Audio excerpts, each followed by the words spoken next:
All right, welcome back to the Finding Truth podcast here on Unscripted Truth TV. Logan here with Austin, coming back at you for episode 86. Few people just got 86 from that new the hantavirus, so we'll make sure to touch on that. This episode will be structured a little bit different than we normally do it. Usually, we'll kind of do it the opposite of the way we're going to do it this week, so do stay tuned to the end because that is when we're going to get into like what you could call the meat of the episode. But like these episodes formatted are a lot shorter, so hopefully that does you guys just fine. You can always fast forward to where we start talking about different things. But before that, Austin does have another preamble he wants to go through and talk about things because there could be a little bit of some changes on the horizon, so we want to discuss those, and then of course we'll touch on the NASCAR race because your boys just they did it again. Doesn't it ain't no thing. Just months. Like how we should go back and like look at how many months this future is.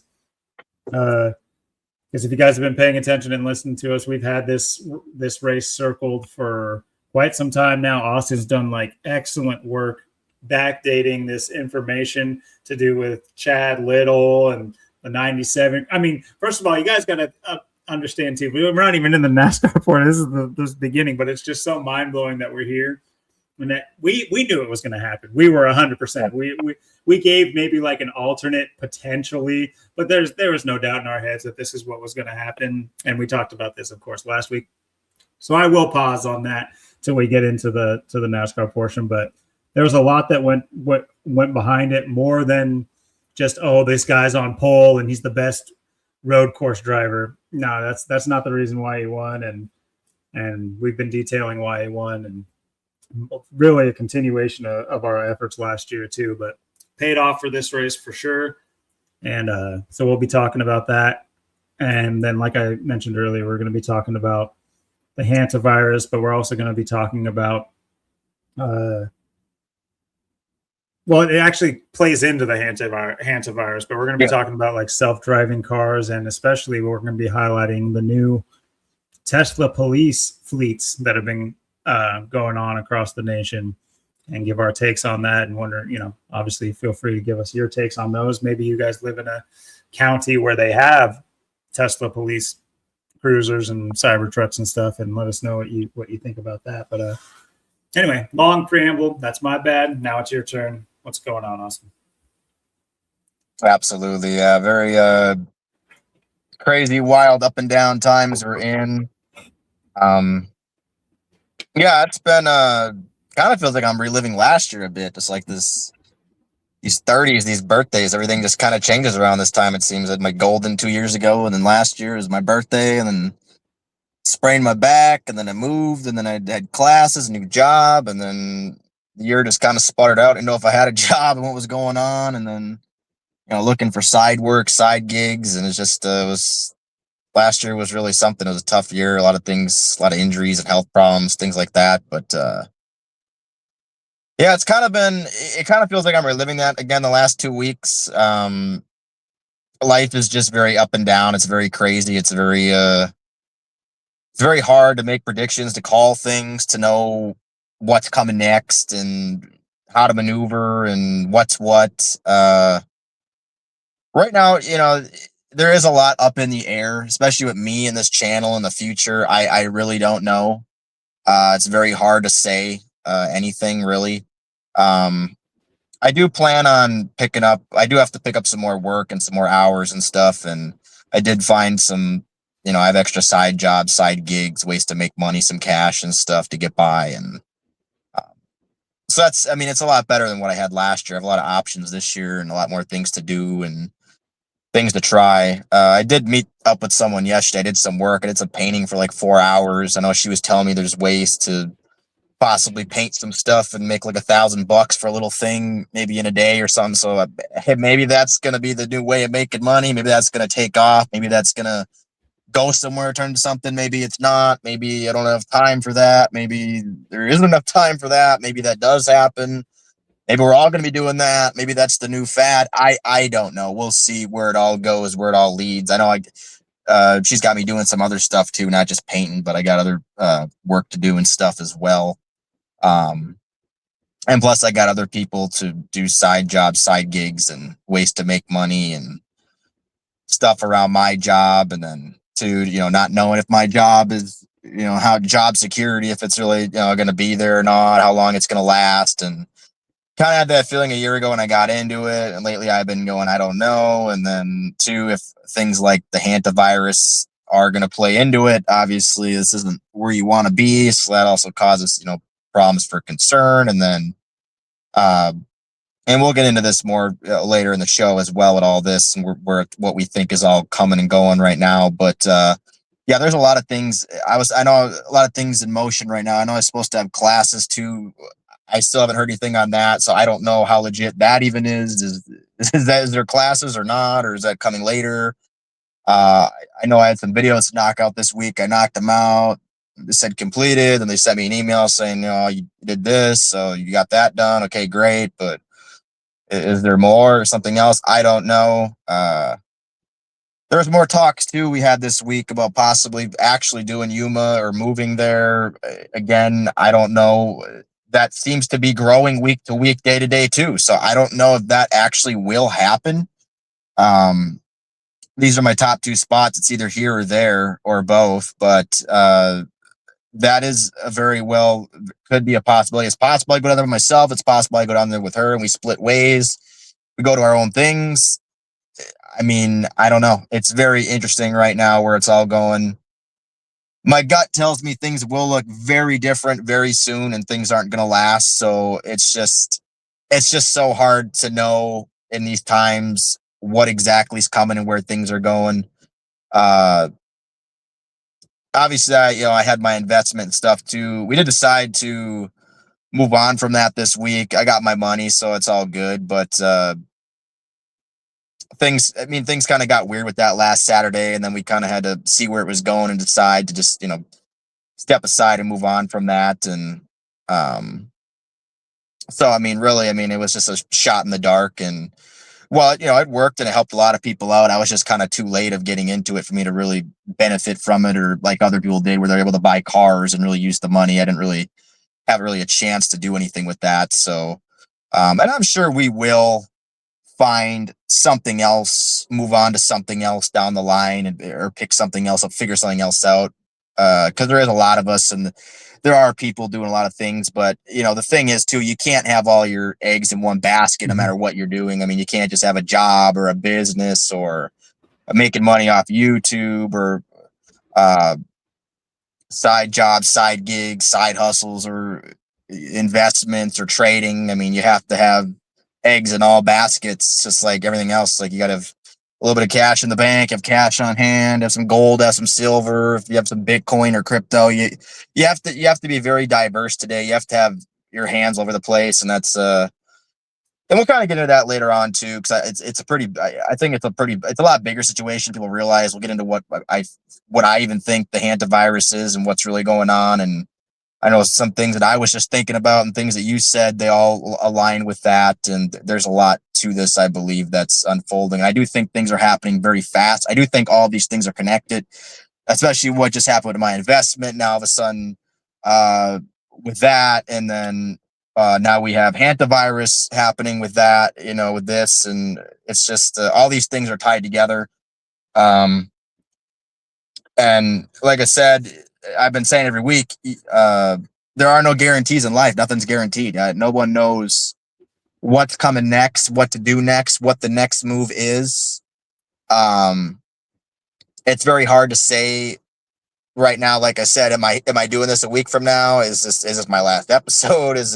Am I getting 86 here after this one? Is this my 86? It's kind of funny how that aligns too. And I have been on here now for 84 episodes. I did miss the 2 when I was sick and down and out, but other than that, I've been here for all the other ones. And I don't know if this is going to be a week to week, day to day thing where maybe times I have time, maybe times I don't have time.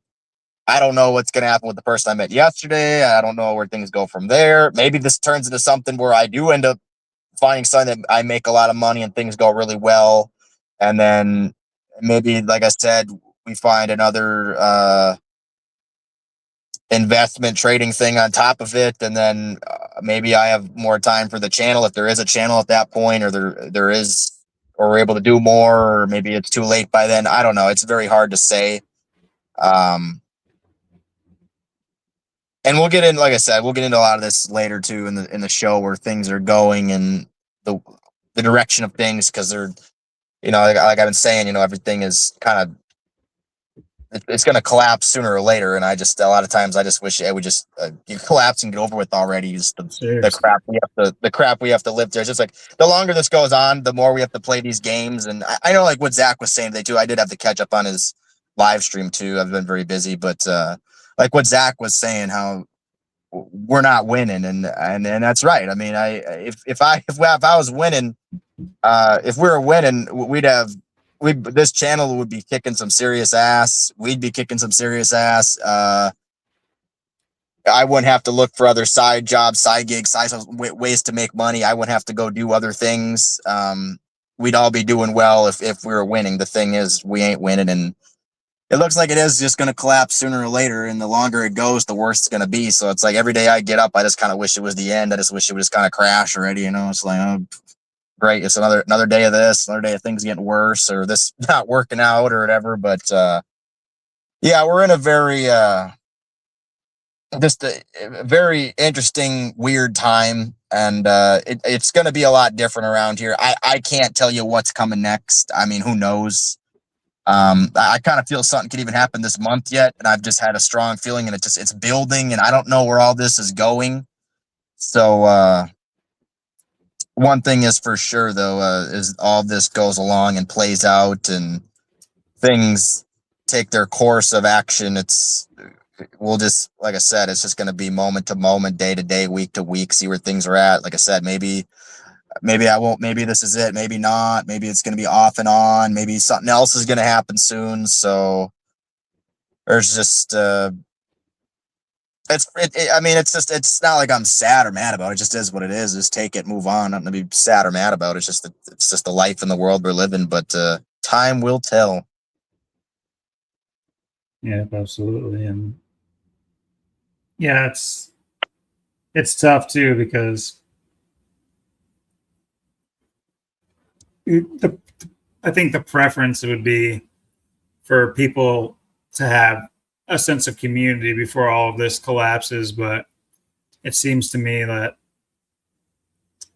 that's pretty tough to really count on in this day and age. And I'm talking for even for everybody. I'm not even saying I'm the most communal kind of person either. So that was tough for me, but I have made great strides from where I live now, and we're definitely moving towards the somewhat self-reliance in certain areas. Of course, we're still strung to most of the systems that people are strung to, but yeah, I do echo your sentiment. It's like all this time is like time people cannot get back. So by the time whatever happens, and if and when it happens, it's just going to have wasted so much people's time, and the onus and the fault and the blame will be on us, because we chose to wait for them to do their plan. Like, that's just fucking retarded. And it sucks that collectively that's where we're all at, that we can't see what needs to be done clearly, like very, very clearly. And what are they going to do now? I mean, we're not even getting into the meat of the episode, but it's just like, guys, I want you to have this on your mind while we're talking. But how many people are going to be fooled by this new thing? Like, how far is it going to go? And just be ready, guys. We're on like day 3, basically. This shit happens fast. If you guys remember coronavirus, it was one person, then it was truckloads of people, then it was whole retirement facilities, and then it was the whole world. And they didn't have to do nothing but talk to you from their studios 2 feet away from each other. They weren't practicing all those things that they told us to practice. What's it going to be this time? I don't think they're going to get people with the masks. First of all, from what I am aware of this virus, it's not that kind of virus. It's very rarely could it be spread like airborne. It's not like an airborne virus. It's something that has to be like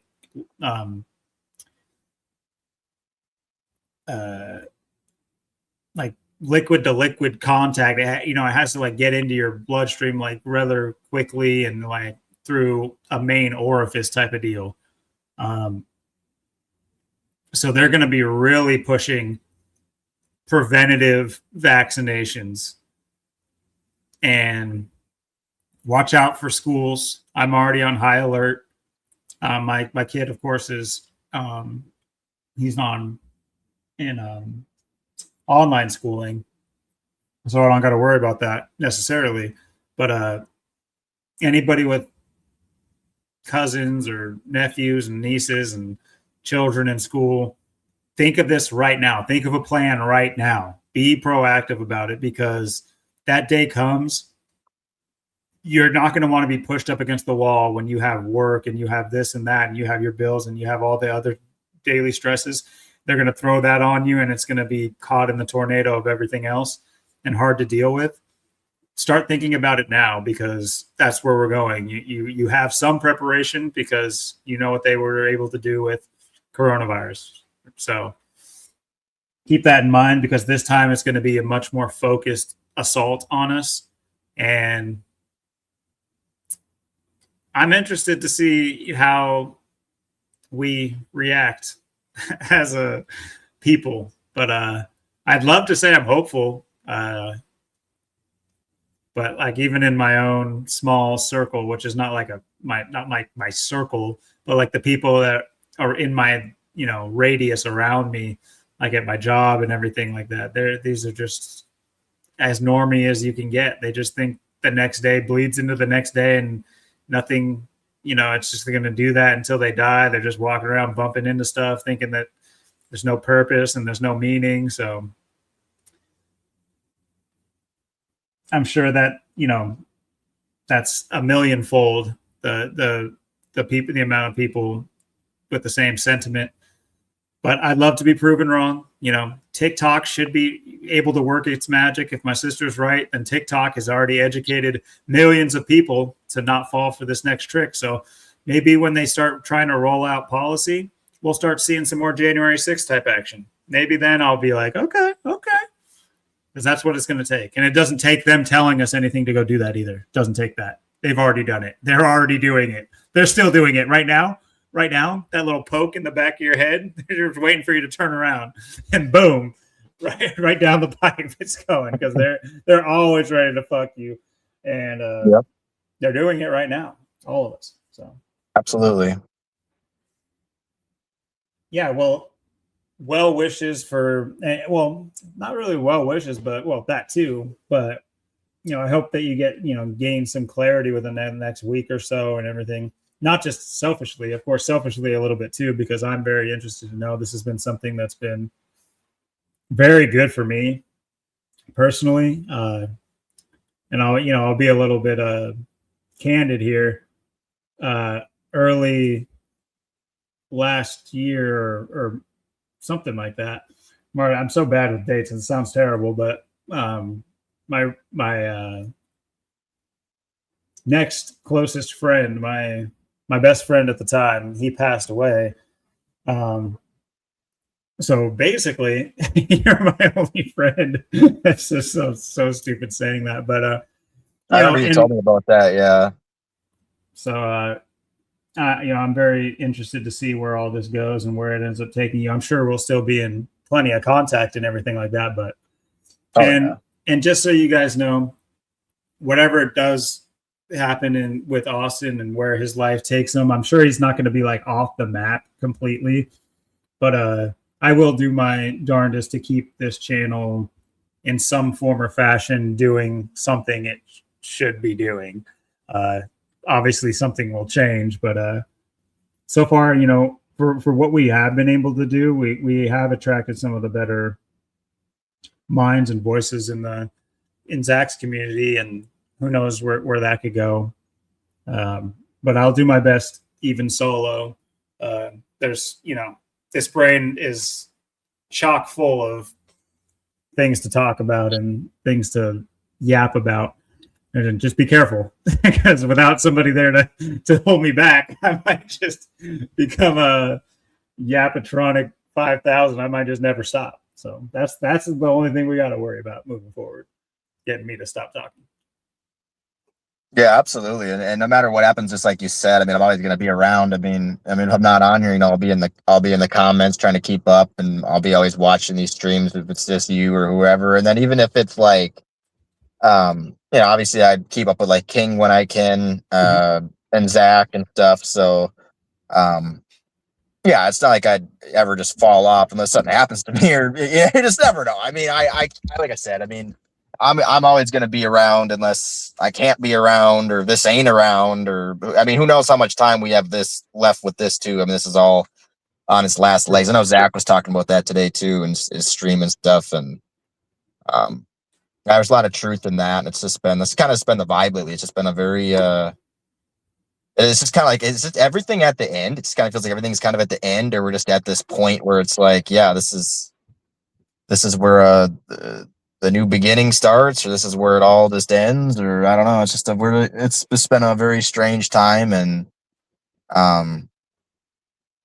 yeah, either way, I mean, things will continue on one way or another. So I'm looking forward to it. And who knows? I mean, if someone else comes on here and they can make the channel do really well and get the views up and get the workout, hey, I mean, that's all I can hope for, is that things do take off. But I've done the best I can from the time that I've had, and whether I have more time or not, or how things go, I mean, I don't know. But we will see. We will definitely see. And like I said, if there is someone out there that it wants to be part of the show more, they want to possibly take my spot, or take the channel to new heights, or get views, or take things in a whole new direction, that'd be great. I mean, maybe I don't know if there's enough time left for that, but I mean, it is what it is. So yeah, it's just we'll get through it one way or another. We'll see where it all goes. Like you said, I'm always going to be around and in contact, so it's not like I'm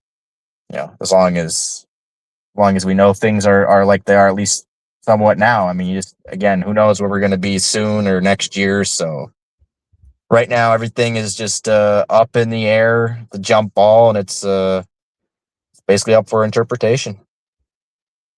Well, I will push back a little bit on that. There is only one Austin Kletchka, so it's got that William in the middle too. That seat they're gonna have to fill has like a butt, your permanent butt imprint in it. It's just been already worn in so well. That sounded weird. I'm sorry, but my big butt cheek. Yeah. Anyway, but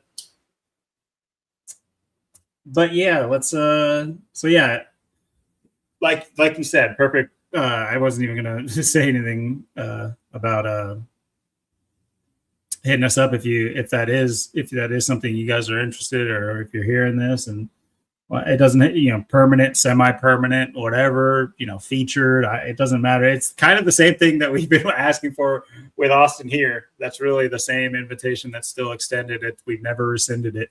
So please do get into contact with us if you ever want to be a part of the show, or now potentially even in a different capacity.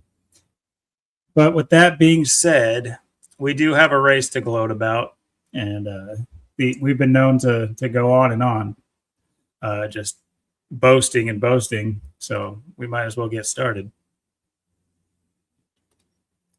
SVG, huh? Wonder who saw this one coming. Now, what's funny, I kind of alluded to it in the lead up, but they love doing this shit, because it's like, if we sit here and gloat about it, if we had a presence, you know how many people would be in the comments and like telling us, "Oh, so you guessed that SVG would win a road course and on when he's on the pole, it's like, oh wow, good one." And it's just like there would be no, reverence or flowers for the work that we've put in, especially you. But also the work we put in last year. It's just like I'm sitting here, I'm like, I'm pretty sure we pioneered SVG. I don't know. First of all, I was keeping up on all the articles and stuff like that. That's pretty much at the extent of it. I never got like super into it and watched the broadcast and stuff like that. So correct me if I'm wrong. And obviously they have the script, so I'm sure that they would have alluded to SVG in some capacity potentially, but I wasn't seeing it anything in the articles up until he won that first race. And even then it wasn't like, oh, this guy's dominant. It was just like he broke the seal from he got his first win ever in his first race, and now look at him, he got another win. And we're sitting here saying like they're about to go off with this guy. Like we could see it like almost clearly within, I think after his second win, we like cemented our position on him, and that just paid dividends, obviously, if you're aware of what happened last year with SVG. But then to minimize, to potentially like not understand, not saying I shouldn't talk as if there's a dissenter right now, but if there is a dissenter, go back and listen to the work we've done at the beginning of the year or in the off season, and before then, but especially in the off season with your work on Chad Little, the ongoing work with Chad Little, and of course with the Greg Biffle thing and the other Washington driver. And there's been a lot going on, and the Dennis Hamlin thing. There's been a lot going on behind the scenes in the works. The 23XI lawsuit. We have been navigating this along the way, and you've been bringing up a lot of backdated information, bringing it to the forefront because you're noticing that they're paying homage to these patterns right now. So it's like there's a precedence for knowing, somewhat the history of the history of, the cars, the numbers, the drivers, the teams, things of that nature, but especially this character who's been pulling strings behind the scenes. And we know he is because he was listed on the lawsuit, the 23XI lawsuit. Now, who's the best driver in NASCAR? Oh, a 23XI driver? Right after Chad Little just like dropped the lawsuit or basically not dropped the lawsuit, but basically sided on their behalf in their off-season lawsuit, 23XI and Trackhouse with NASCAR, which we've talked about for months and months now. If you guys haven't known that we've been on the tails of this Michael Jordan ascendance in racing, we talked about this all last year when this lawsuit came out. We were highlighting, I was like, they're not letting this go to waste. This is going to be huge. And of course, now look, you have they're the best team in NASCAR at this moment, and with the best driver. Anyway, but yeah, Chad Little, for those who don't know, he's on the rules committee, and he's a lawyer with NASCAR, the NASCAR rules committee. And so he's front and center if you just part the people out of the way. Move over, MJ, move over, Reddick, move over all these Jamie Little. Okay, get out of the way, bitch. Who's that guy right there? Oh, it's Chad. He's right behind you guys with a little puppet string. But I'm sure someone's puppeting him too. But we've spotted what they've done. And then this is what I was going to, what we talked about multiple times. But this is like, explain to me how we've been hot on the tail of this Chad Little narrative, especially mostly you, but we've been right there with this Chad Little narrative, who drove the 97 for the John Deere car. And, they moved Zilich up and, SVG, take the 97 car. Take the 97 car. Hey, let's have you get your first win at the Glen in the 97.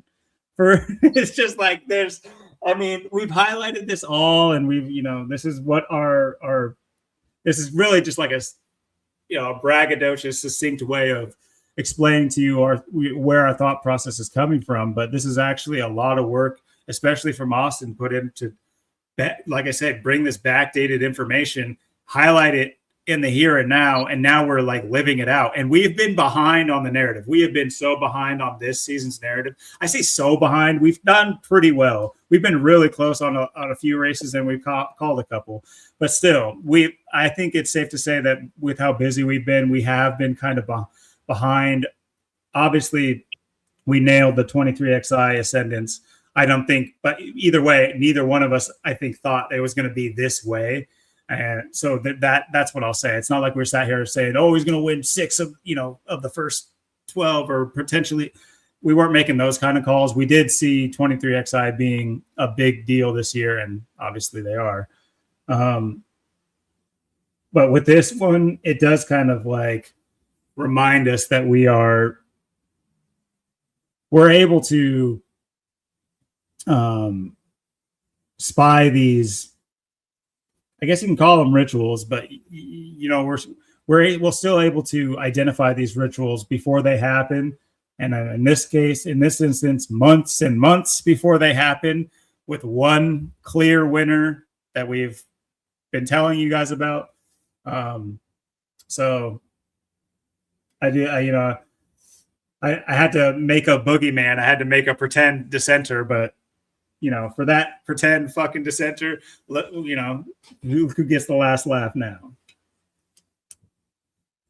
Yep. And like you said, I mean, we've been on this for so long, talking about this race and what this all meant, with the Chad Glenn Little, Charles Glenn Little, that Glenn in there, and everything we've been looking at. I mean, it's been 20 years and 8 months since, from September 10th to May 10th of 2005 to now to 2026. I mean, that's a long time ago. It's about 10 and a half years old when Kurt Busch won the last race in that 97. All the things we've been talking about, Kurt Busch going to the Hall of Fame, Chad Little this, Chad Little that, John Deere this, John Deere that. I mean, we've been on this like there's been nothing else. And I mean, what amazing thing too, I mean, this race, I mean, SVG on the pole. And there's a few interesting things that I thought was also interesting about this race too. This race was always 90 laps. It was always 90 laps. I mean, all the Kurt Busch races, it was 90 laps. Chad Little was always 90 laps. This was always a 90 lap race. But this year was the first year they moved it to 100 laps, which I thought was very interesting too. Because if they would have cut it off at 90 laps, it would have been Gibbs that would have won, and then it would have been Village second, and SVG third. And it was also interesting too is SVG led 74 of the 100 laps. What a number! And so he only didn't lead 26 laps. Another what a number. So they set this one up really well. Obviously, like I said, Village I thought was going to be someone to watch too with the 45, and they were. So I mean, even that was there. And they probably had and even with Gibbs too. I mean, those are probably the top 3-4 cars with McDowell too. So that was probably the top 5 best cars, or pretty close to it at least. I know with Zillich, he was up there. He had a good run, and he got a flat tire there at the end, and he had to hit pit road, but. I mean, he had a pretty equivalent car with SVG, but he could kind of hang with them, but he just kind of didn't have the race and the luck that he had and the way things kind of played out. But I mean, you look at all the SVG wins too. I mean, honestly, he made up, I think they said like 29 seconds and like 17 laps or something. I mean, this may have, and you got to remember too, he won by like over 7 seconds, but he had to also make a pit stop and then drive through the rest of the field. And we thought last year the domination he had at Sonoma and then the Glen, we thought that was a lot. But I mean, I really think this probably could have honestly been his most dominating race when you really look at it. I mean, last year he only had the 90 lap race because it's always 90 laps. This year they make it 100, and he has to go through the whole field like multiple times and has to literally make a pit stop and pit and still drives to the rest of the field, still passes everyone without a caution, and still somehow manages to win by 7 seconds. So this honestly may have been the most dominating performance we've ever seen ever from SVG or the 97. And there's a lot of other things too to this race that I noticed that I thought was interesting. Of course, yeah, that green on the car for the green 97. So you had some tribute paying there. Like I said, it's Kurt Busch winning almost 21 years ago, and then Kurt Busch getting the Hall of Fame. All the Chad Little stuff going on. Chad Little's best finish Texas, and then that was the last race coming into this. And then you had SVG's best finish all year, second at the road course in Texas, where he had a chance to tie Jeff Gordon. So he goes 6 for 7 in the last road course. So there's your 67. Yeah. He gets a 7th win, all on the road courses. And I mean, this race, it had some interesting moments. Of course, she had lovely Leggy with her lovely leggies in the car in the race. So they had to get her in there. I thought it was really interesting too. One of the cautions that came out really caught my eye. There was it looked like some kind of like a mini tornado or like a dust devil, dirt devil type deal or something. Not so much like you could see like that, but it looked like just a little whirlpool or something. It was weird. Just like it picked up this like tent and it like threw it and it was like floating in the air. And then it just dropped it on the racetrack. I'm like, and it's kind of funny too. You have SVG and the weather tech, like they were using some weather tech to make that happen to get the caution they need. I mean, I haven't seen that one before, but that's like they just made up something on the spot. It's just like, wow, that was incredible. And it looked really weird. Even the highlights when I watched it, I'd like double take on it, watch a couple times because it looked very funny. But yeah, there was a couple. I mean, there wasn't too much. There was a couple wrecks here and there. There really wasn't a lot of cautions or anything. I know like Byron got messed up and he ended up finishing in the back. He got hit by Blaney and then he got spun out by someone that hit by Blaney, and that was pretty much his day. I know Logano like blew a tire, and he was doing pretty good. He qualified well. He raced well. He's one of the best Fords. It's been another week for Logano where it seemed like he had probably a good finish going or something. Something has to happen every single week. So I don't know when the streak's going to end for that with him, but it's just been like that every week. So he had a flat tire, something broke on the car, and then they had to throw a caution for that too. It was like when that tent or whatever flew, it kind of landed in the same spot, I think, near where his tire ended up going, and they had to throw their caution for that. But yeah, I mean, it was pretty much just the SVG race. It's just how this race played out and all the stuff going into it. The fact that we called this for so long, we're sitting on this for so long. This was the one race we kept highlighting for so many reasons. Like I said, the Glen in there, you can't forget the Glen. Everything we've been talking about and how this race played out. We're talking about the 97, the importance of that 97, and where was it all going. And I still do believe he'll win again, probably at Sonoma. I think he probably gets 2 wins because this was the 18th win for the 97 car. Kurt Busch got 14 of them.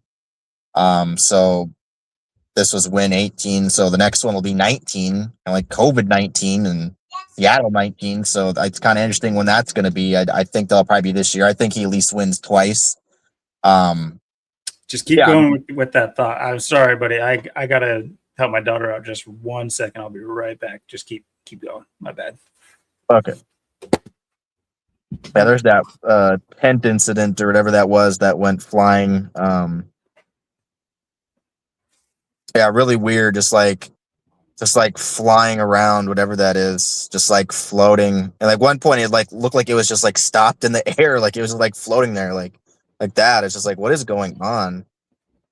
And I couldn't tell if it was really windy. I didn't look and see what the wind report was or the weather report, if it was really gusty or windy, or was just this something they just conjured up and just managed to make happen on the spot to get the caution is what it seemed like. It seemed like this was just conjured up and just part of the mockery. But yeah, just very strange. But I mean, they always got some tricks up their sleeve to ensure the outcomes or ensure things happen. So it just another one of those tricks they got. More of their tech, their weather tech was showing up big with the super file. Yeah, did you notice that? I mean, I didn't know he was racing with the Superfile, but it has the New York 111 in it. Funny enough. Absolutely. I mean, yeah, you're absolutely right. This definitely is a dust level. You can tell. Guess like it stops, Just like floating. It's just suspends in the like a air. UFO, and it just It's a Chinese balloon. yeah. It has hantavirus in it. Run. It's pretty funny. But yeah, I'm sure, like you were saying, I'm sure that, I get almost positive there are some. It's so crazy that we have to be sitting here saying like, in a world, like, can't a tent just go flying? Like, no, it can't. I'm sorry, but like, no, not in sports, not in entertainment, not in the media. No, a tent doesn't just go flying. They use all of these things to their benefit, and I'm sure that caution, was able to probably, if I were to hazard a guess, it'd be, give them time to, get their ducks in a row to switch up on the, money that's on in Vegas right now. So to be able to provide an excuse for why, certain futures, certain bets aren't going to come through, or, certain drivers aren't going to come through or whatever. And to really, just provide themselves with a reason. And then what's funny too is that the amount of drama they were able to, I mean, you already highlighted it, it was like a major kind of comeback, but yeah, they really wanted to, like, look at the guys they used. Of course, McDowell, I don't have a ton to say about that. He's kind of, out of left field, in my opinion. I'm not saying that he can't race or drive or anything. I'm just saying I wouldn't have picked McDowell, but you see they used Ty Gibbs, they used Tyler Reddick late in the race. So you had Tyler running right behind him. So it was just like, gave those people, anybody who was on SVG, high anxiety, thinking, no way, they're going to do this again. They're going to run Reddick and have him win. And, so it did give you a lot of like drama at the end or near the end to build upon. And that's what all this is about. This is all about drama and sucking you guys into believing in, I guess, the realism that they're trying to push on us. But it's so hard for me to believe that there's this many people that are just like, with no, reasonable proof. It's like, we need reasonable doubt. Well, they don't need reasonable proof. There's no reasonable proof that all this stuff is on the up and up. In fact, it looks super sketchy every single week. But you'd have the fans. Good luck trying to convince a fan of any sport that it's an ego check. That's the problem, is they've combined an actual psychological operation in your brain with a fucking sport. And so a sport you don't play, a sport you don't participate in, a sport you would never be allowed to play or participate in other than to bet on and pay money for $30 beers and hot dogs. That's as far as you can participate with it. But yeah, it's, once again, we're just, the onus is on us to provide reasonable doubt. But every week after week, there's suspect things happening, and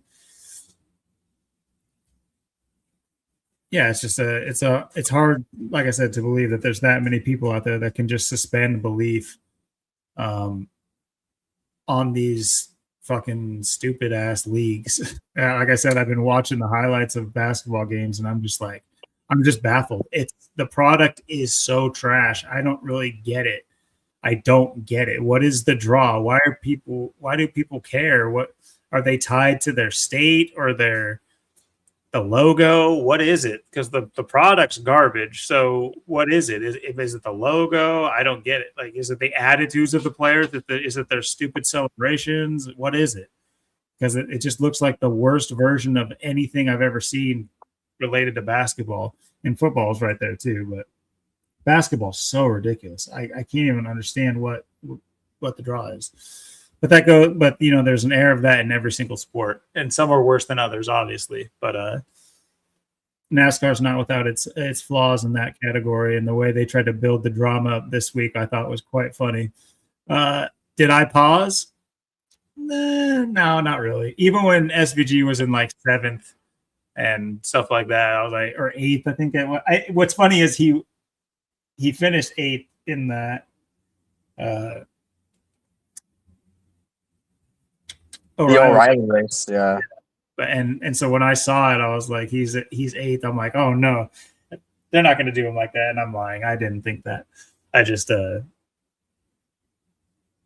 he got damage on pit road. He got like wrecked or something because he was in the truck race too. He was in the trucks. He finished 3rd in the trucks. Then he was in the O'Reilly, and then I think he ran into Zilich coming out of pit road or something. He like hit Zilich. He got like front damage in the O'Reilly race, and that messed. And then he had some other issues, I think, too. But I mean, him and Zilich probably had the 2 best cars in the O'Reilly race. He just ended up getting 8th, but yeah, he couldn't win the trucks, couldn't win the O'Reilly, and that's what I thought too when I seen that. I'm like, and then Zilich, because if Shane won like yesterday, I'll be like, well, I still like Shane, but maybe that gives more leeway for Zilich, maybe. But then it's like, because those were kind of the 1 and 2, and I thought Reddick maybe, but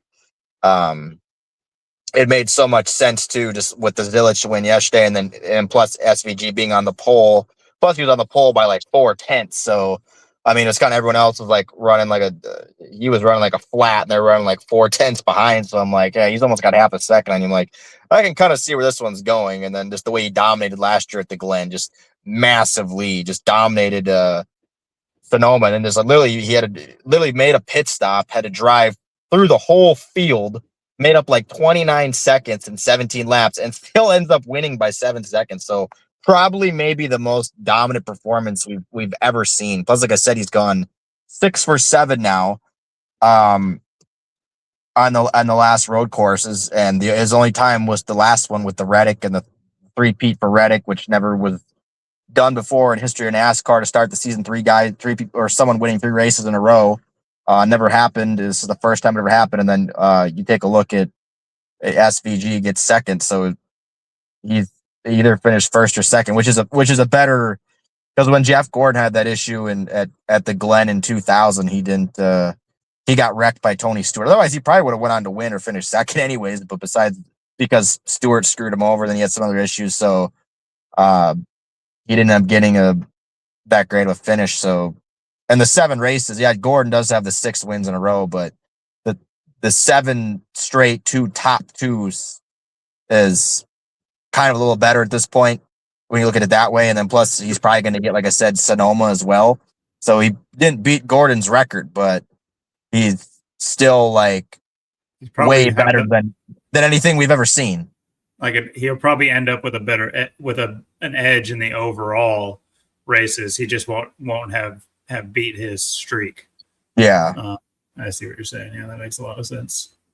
But this is what they need to do in order to propel like new heroes forward, and which we see him do that. Obviously they have right now they have one of the legends of all time sports, and he's a NASCAR owner. So and look how he's doing. It's like they still can't give up on him. It's like he's not doing it in basketball anymore. Oh, now he's just going to be a prolific team owner. It's just like, oh, okay. But good on him. That's probably extending his life clock because nothing's guaranteed when you've joined that that team, and I'm not talking about NASCAR. But yeah, high drama, and yeah, it would have been good to watch the highlights on this one, yeah, because I'm sure, because I was, like I said, I was watching the little lap by lap thing, and I could see that they were, building up drama late, in the, around the 80 lap mark. They were really, looking like the field was open, like anybody had a shot, and SVG was, 8 seconds behind here. I guess at some point a lot more than that, but yeah, this is, we pointed out, this is, if we would have wrote this down like in a pamphlet for you to like understand the or like a little tops card for SVG, it would be somewhere on there that this is, what they're doing with this character. He is going to be the road course specialist, and if you want to claim that title, you got to go through him. He's that guy. We've known this since last year, and we were talking about it, 2 races in, and we were spot on with that and able to literally flesh out his entire persona in this fucking league in just, one season of looking at NASCAR together. So they're definitely still sticking with that. Like I said, he's not a flash in the pan. They're going to use him as a gatekeeper, the same way they use the stars, all the other stars, Jimmy Johnsons, and these guys are specialists to a degree, whether it's the super speedways or the standard ovals or whatever. They're super prolific, and when somebody takes a win off of them, especially in a dramatic fashion, that propels their character forward. And so you need those little narrative anchors. You need those little anchors to be able to spin a narrative off of. And so that's where these specialists come in. Specialists and the superstars, that's where they play their role. And when a superstar like potentially Tyler Reddick comes and beats SVG at Texas, that gives you, people can say, oh, he's not just like getting by on luck. He beat SVG on a road course. So he's not just doing it on the other, you know what I'm saying? They'll this is, we've talked about this several times, but it's worth reiterating that these are characters. They're,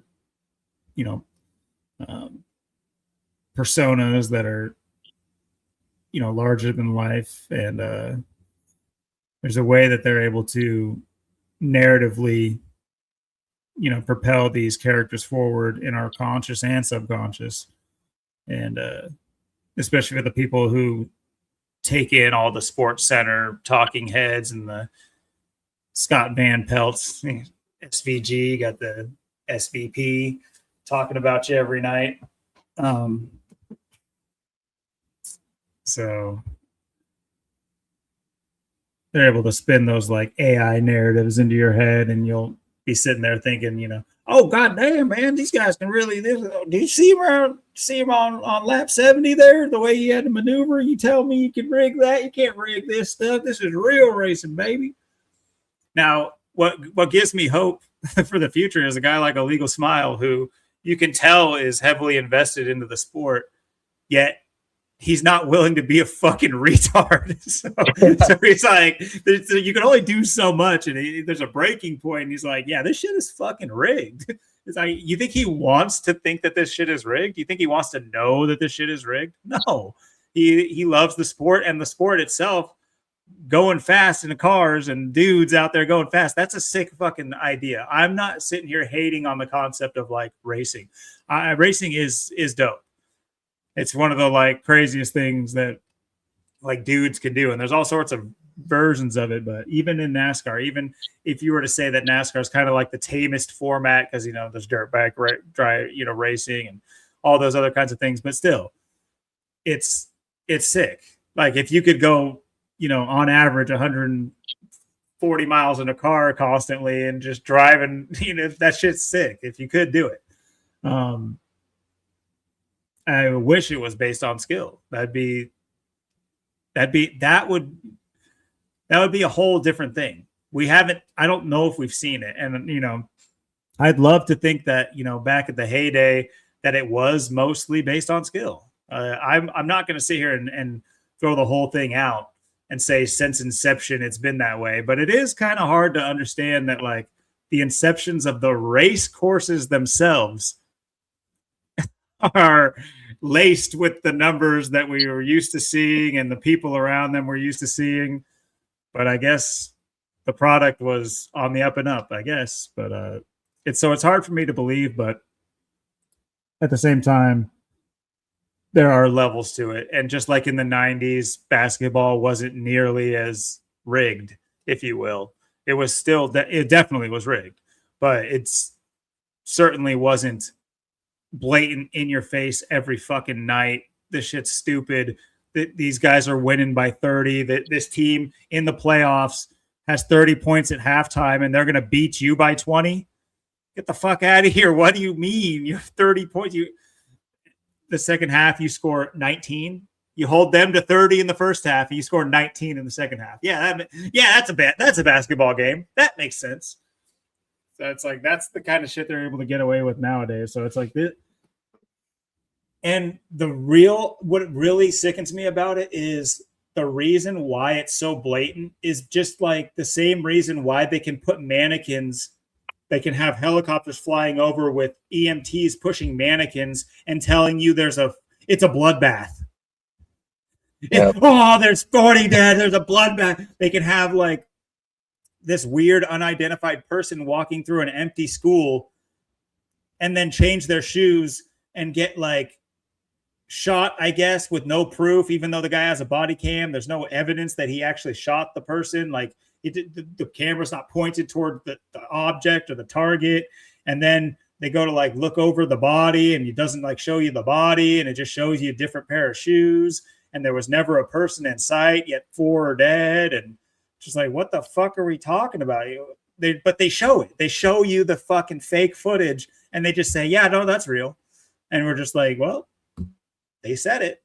And it's just like that's why they do it, is because there's no pushback. There's zero pushback. It can't just be a Reddit post. And safe to say, I think we've even people like us that will speak out on it, within our circles and, on our platform, however small it is, it's really not what's necessary and what's needed. And it's not what we technically, I guess, should be doing about it. It takes real physical pushback. And I'm not saying physical necessarily as in like assaulting type of pushback. I'm not saying it's not that either, but being present in these people's lives. They're able to be present in our lives with their little avatars, their police force, and their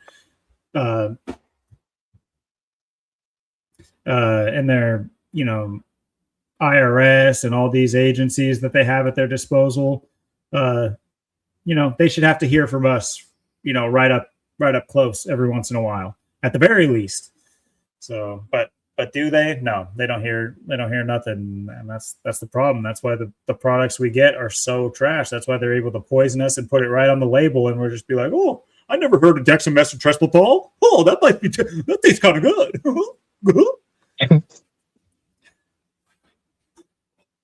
Yep. It's the goofy show we're in. Yeah, it's like you were saying too, how they make all this.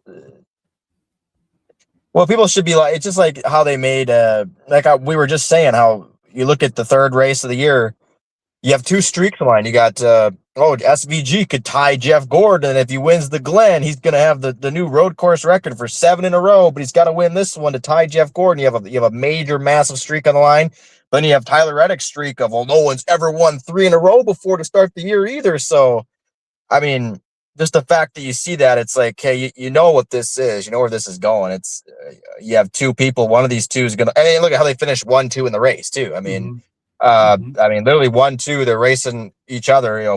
Who's gonna get the streak? Is it gonna be the 3 wins in a row, or is he gonna tie Jeff Gordon, have a shot to beat Gordon at the Glen? It's like, so you have the way they have to line this up to make it interesting too, and then have these 2 guys run 1-2 and not know who's gonna win. And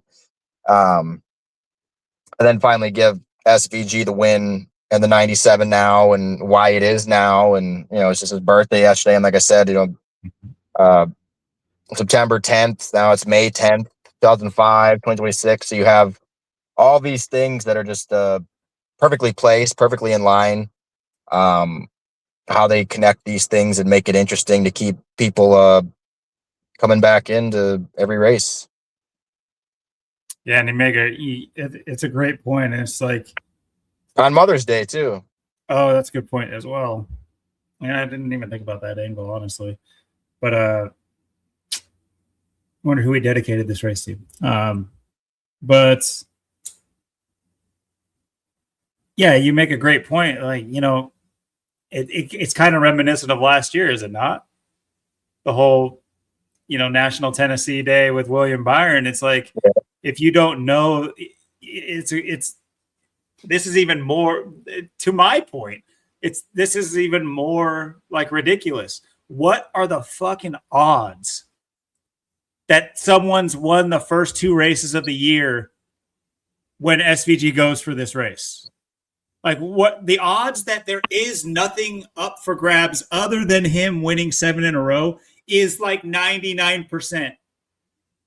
But just somehow we got stuck in the world where the 1% happens, and Tyler Reddick just happens to win the first 2 races, and now he's got a streak that he's going for and a historic record he's trying to set. What the fuck are the odds that those 2 parallel at the same point for 2 different like historic things? That's stupid.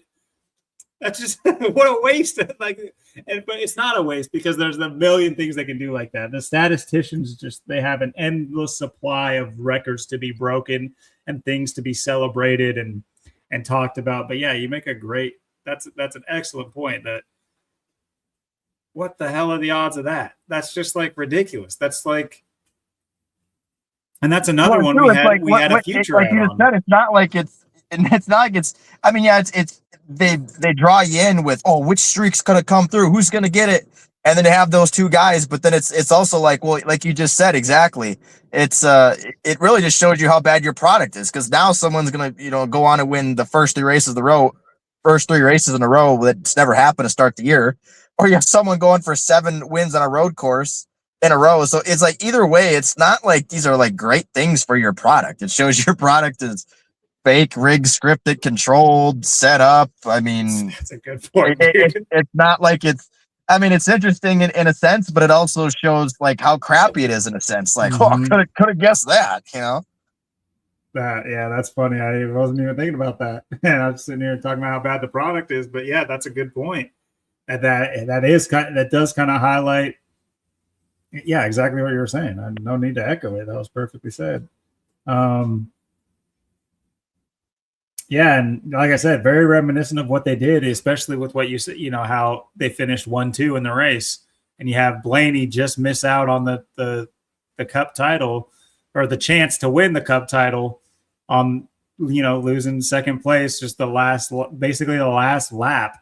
He gives up the lead and loses when everything's on the line for him, and he's going to be the cup champion, because if you don't know, he wins the next race. Once he got eliminated, he wins the final race. So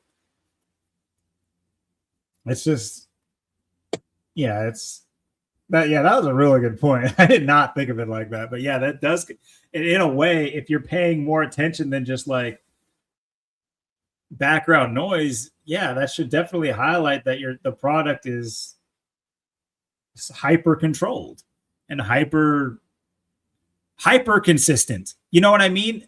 In NASCAR, this should not be a hyper consistent sport. If this was, obviously the cars, there's money behind those things, and unless there was some sort of like overly regulated thing, which I think there is, I think it is mostly regulated to where most cars have a chance to win. Yeah, there might be better cars, but not so much better that like choices made within the race can't get you a better finish. If it was all on the up and up, is what I'm saying. So, without there's only a very few like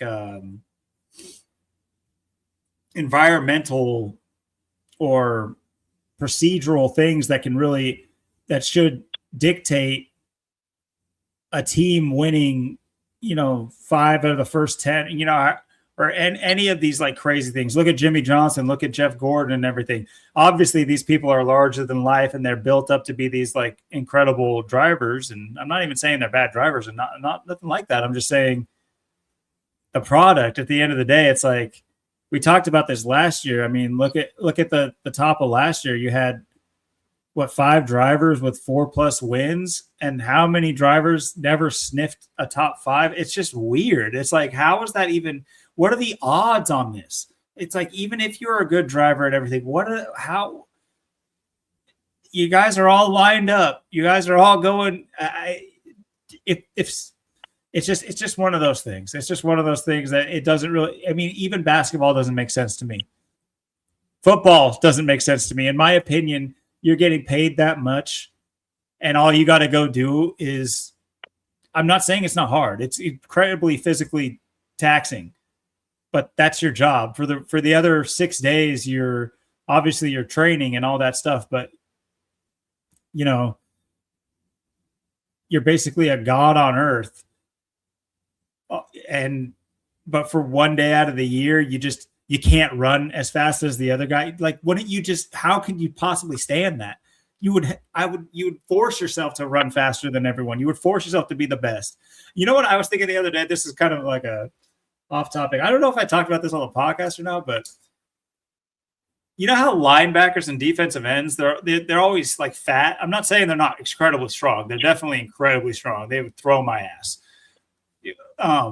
But why isn't it just like crazy, like prison builds? How come it's not just like super buff dudes? Why did we say we need fatter people? Like, why does it need to? I understand the sumo aspect, the low center of gravity, and I get that kind of thing. But if they're both built dudes, it's the same concept, only no one's fat. It's like, I don't understand why anybody has to be fat. It's weird. Right. If neither side was fat, there'd be no reason to be fat. So it's just one of those things. It's like, why is that like a thing? I don't get it. You're telling me you can't come. You tell me every college team and professional team can't find enough jacked ass dudes to do those jobs?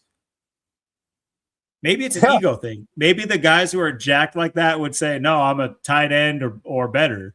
I'm not going to play fucking defensive end or tackle or something like that. But that seems hard to believe once they see that check cut that they wouldn't be willing to do anything. So it's just one of those things. Anyway, that's just a funny thing. If you guys feel the same way, let me know. If you caught that little gem in the middle here, that's just to make sure you guys are paying attention. But yeah, the products as of right now, from what I can tell, it doesn't have the luster of the previous ages, if you will. Like I tell you, in the 90s, when I was growing up, the late 90s, Jeff Gordon, early 2000s, Jeff Gordon was the shit. And I knew that because I had nothing to do with NASCAR, and I knew super good about Jeff Gordon. He was everywhere. Obviously, the face of Pepsi, which is a thing in and of itself. Like, to be nationally the face of something when it is tied to like a strict sport, it's like it's a big deal. Obviously, LeBron James and Coca-Cola and things like that, they do that kind of stuff. But point is, like, the luster surrounding some of these other figures, even Jimmy Johnson. I remember Jimmy Johnson was making during his like crazy run, he was making the rounds enough to where I knew who Jimmy Johnson was without having anything to do with NASCAR. But who's that this year? Is that going to be Tyler Reddick? All right, is that where we're going with this? Like, it seems like I don't know. It just seems like they, without propelling somebody into like historic company, they don't have a good product. They wouldn't have like a good, consistent, like 5 or 6 guys that can go out there and or maybe more. No, I should say 9 or 10 guys. Honestly, it should be about a quarter of the field should have a chance of winning every night. And people can maybe say that that is the case, but that's not the results, especially not last year where you had like 5 drivers, and even SVG is kind of like an outlier in this because there was really no chance in that format for him to win the cup. On paper, that is. But there's about 4 guys or 4 or 5 last year that was like truly, I think people would consider them like a contender. And even between those guys, they were having, some weird seasons. And I'm thinking like Larson, Blaney, Hamlin. You can even throw Bell in there because of his early three-peat.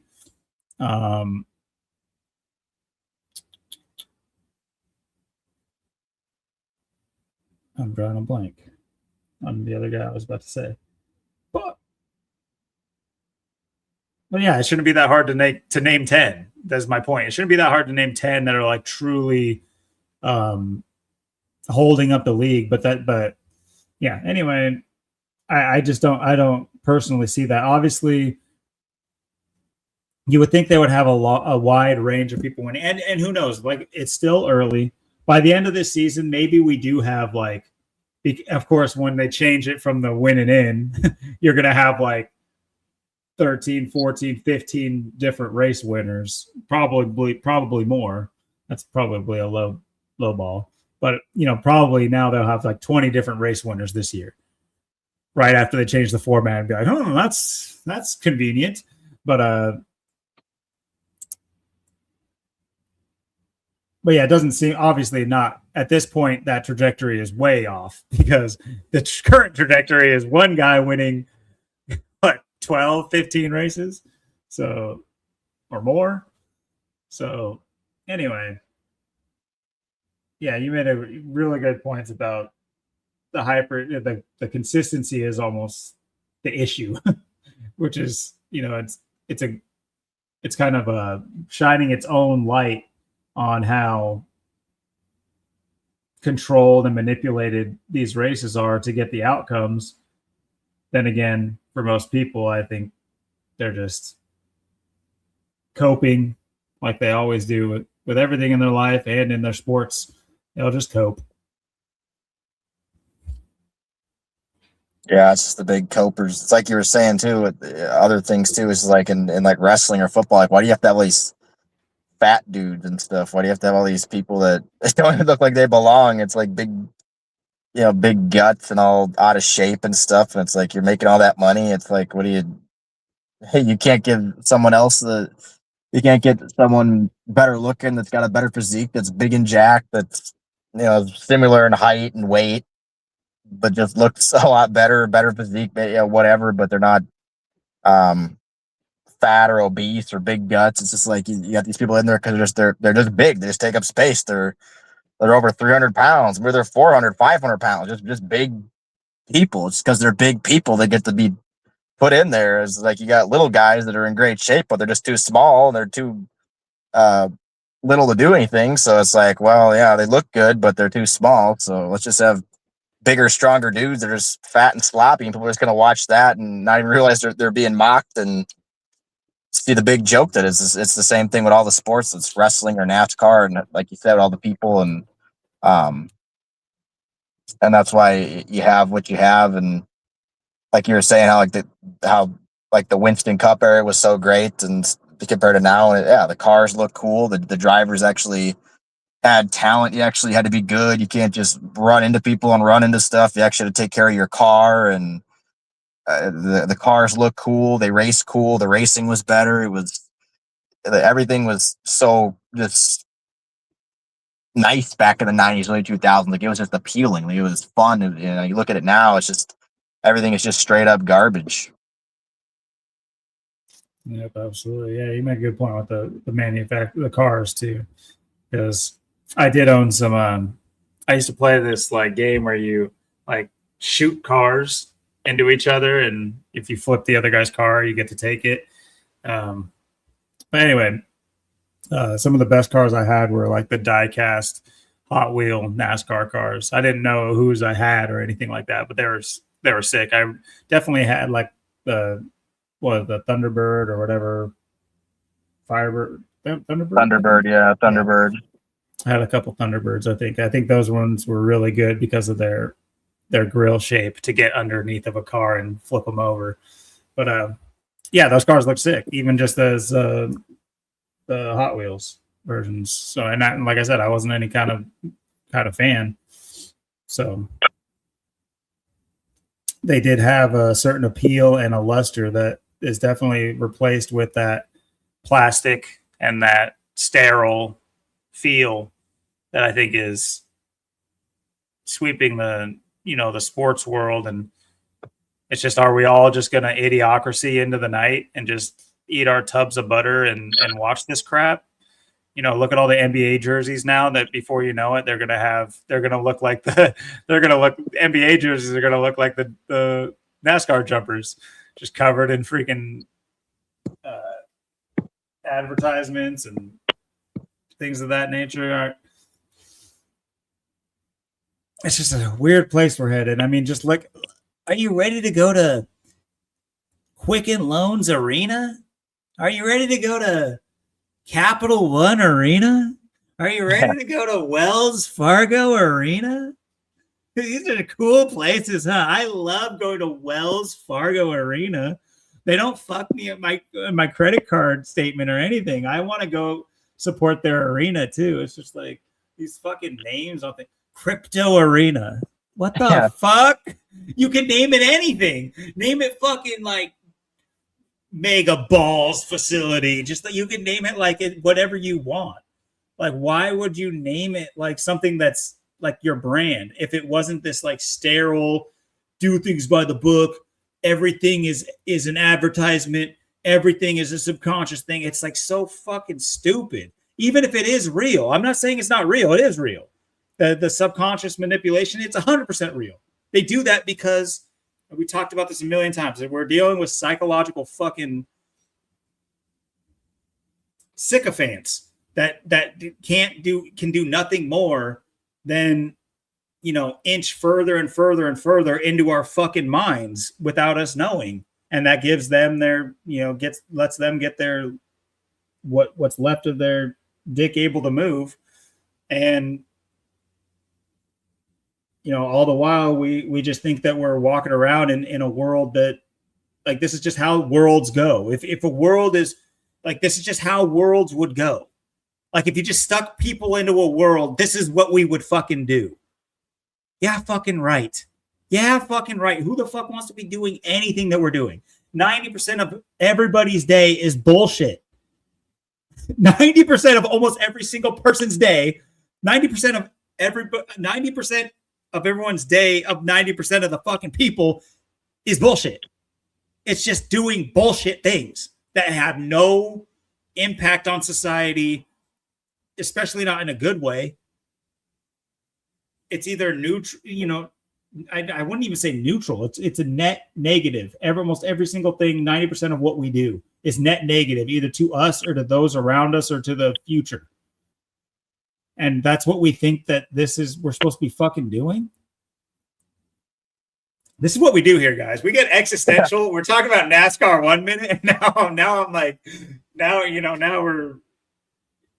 we're delivering a State of the Union on this shit, because it's rough out here. And you even alluded to it with your earlier discussion about where your life's headed. And it's just like there's no certainty. There's a certainty in NASCAR. There's certainty in NASCAR. There's certainty that's the one thing I can call. I can call that.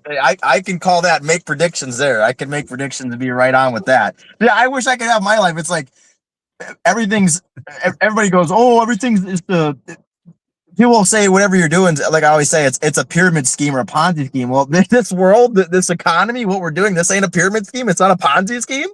Like your life every day is not a pyramid scheme. That's not a Ponzi scheme. No, that's what your life is. That's what you're living in. So it's like I always say, take advantage of anything you can use, take advantage. You can find ways to make money, take advantage of it if it works. If it don't, well, you tried. If you, you know, you can grab some weapons. If you can do this, you can do that. You can try and make something happen.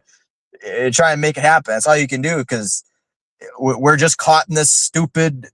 See, we got signed up for the pyramid scheme, Ponzi scheme when we were born, and we had to be born into this, and we got to deal with it every day. And like I said, when this began tonight, I wish every day I get up, I just wish this thing would just come to an end. Like, I don't care if I die tonight. I don't care if I die tomorrow. It's like, just get me out of here already. Like, just make it go away. I don't care if this crashes today, tomorrow. I wish it would just crash right now. I mean, the longer this goes, the worse it's going to be. It's just, and the worse it's going to be for us. And none of us are coming out of this unscathed. That's the thing. No one's coming out unscathed no matter what happens. I mean, it's just awful. I mean, in every sense, and it's so hard to know. Like, 1 minute something's working, it's legit, it's good, and then the next minute something else happens, comes out of left field, and then it's like, well, you know, it was working, it did work, but things just change. It's just like with anything else. I mean, it's like with Uber Eats, I could make some serious money. I could make $1,000 in a week. I could make $300 in a day. I could really kill it. Well, now you really can't do, with that. So it's like other things too. Like, there's this job here, there's a business here. Oh, that business goes under. That business doesn't do as good, or it's fallen off the mark a bit. Oh, this job's really good, but now that's going away too. It's just like you don't know when they're going to pull your card, or what. Like I said too, in the beginning too, that's why you got your eggs. You have to have eggs in so many baskets. That's the problem. Is you can't just be doing one thing and locked in over here. It's like, you can't just rely on an investment. You can't just rely on trading. You can't just rely on crypto or Bitcoin or cash on hand. You got to have precious metals. You got to have hard assets. You can't just have a job. You can't just have a business. You can't just make money off YouTube. You have to have all these things lined up, and you have to have all these things where you're making money just in case this goes down, that goes down. They strike here, they strike there. So you just have more eggs in the basket. But it's just like, it's just ridiculous. I mean, you have to do you have to be a special gymnast and have a special gymnastics way of going with life, because you have to be all across the board. You can't just be one simple thing doesn't work anymore. One simple thing doesn't get the job done anymore.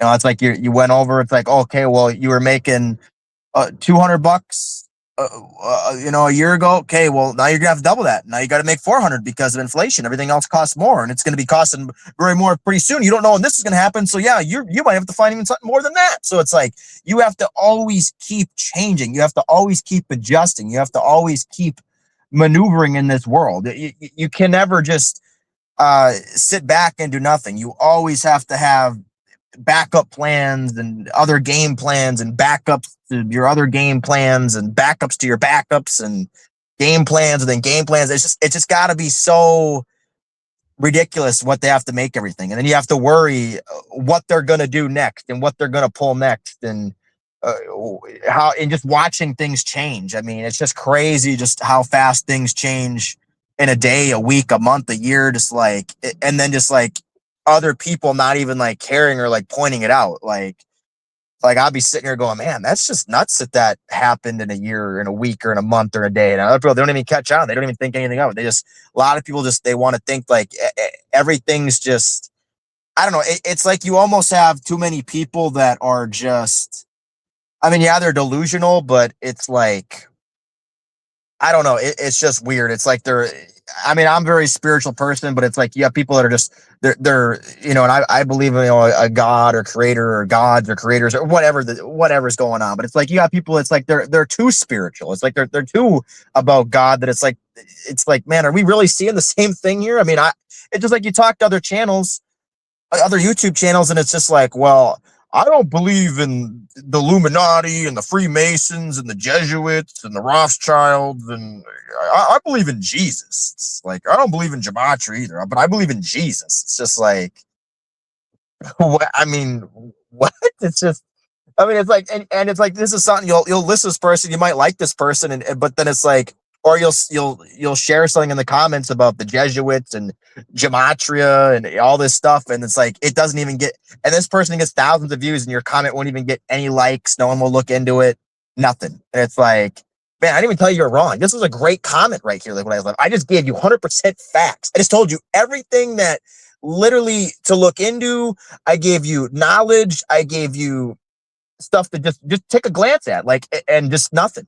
As like I said, other people they won't talk about this stuff. It's like, this ain't about the Jesuits. It's not about gematria. It's not about the Freemasons and the Rothschilds and the Illuminati. This is bigger than that. Okay, but we know this is like, how can you not point out like this is what it is and what's going on? It's like, yeah, and then you have other people too that are like, oh, see, gematria is a scam because it didn't come through, and my sports bet failed, or your prediction was off, or oh, the numbers didn't line up. So see, this is fact. This is 100%. Gematria is not. So it's like, no matter what you say or what you do to even help, like, and I know even Zach was talking about like doing stuff for like children too, and thinking about going down that alley too, because I know he's kind of in the same boat with things. And it's like, that's how I feel. Like, it's like, do I just take like 5-10 minutes, quick, write some stuff down, make a couple notes, just hand it out to the kids at the trampoline park when I'm there? Like, is that how I help get the word out? Because I feel like that's better than like anything else we do at this point. It's like, I'm just out of what to do, especially with adults, because it's just like, what do you do? I mean, I don't know what you do. I mean, I can't believe people, and you got to keep in mind too, I've been here in this community I've been here for 12 years. 12 years. I've been here. I've been researching and looking up things way before that too. But I mean, and there's been a lot of things that I've gone through and I've done in my time since being here and even before that. So, I mean, I've been around a long time, and it's pitiful where we are. The fact that, like we were saying this earlier too, just the fact that you look at the community and just the lack of community and the lack of people that can get along and do things. And the other problem is everybody's stuck on the internet too. Everybody just, for the most part, people just want to watch videos or leave a comment. People don't really want to take action. They don't really want to do anything. And I've just always been a believer that you have to just do things. A lot of people they want to just, I'm not a hoper. I'm not a wisher. I'm not a prayer. I just do things. I have to do things in life. I don't know how people get by and just they just hope and wish and pray. I mean, you have to be about action. I believe you have to make moves. You have to do things. I've been saying this every week that, you have to make moves. You have to do something. You have to try something, whether it works or not, whether it fails or not, whether things turn out all right or they don't. I mean, it's better than doing nothing. I mean, if you're wrong, you're wrong. If you lose, you lose. At least you tried. But it's very frustrating and annoying, the fact that it's like, and there's other people that it's just like, I can't, some people just seem like they're like AI to me. Like, is this a robot? Is this person even legit? It's like, they look weird. Their text messages are funny. I can't figure out if they're legit or not. Then they tell me they want to do this or they're into this. And I go out and I knock everything out I had to do. They send me all the stuff and I sit and I wait. And then it's like, here we are months. It's like the bakery thing too, that bakery thing that someone suggested too, and still like never like followed through with. I'm just going, okay, you just did you want my information, or are you just trying to get stuff from me? Is this a scam? Are you real? I mean, I've texted you, I've talked to you on the phone, but there's some things I just think are really weird. I can't tell why they're so weird, and just these things aren't adding up. And then it's like, I don't know.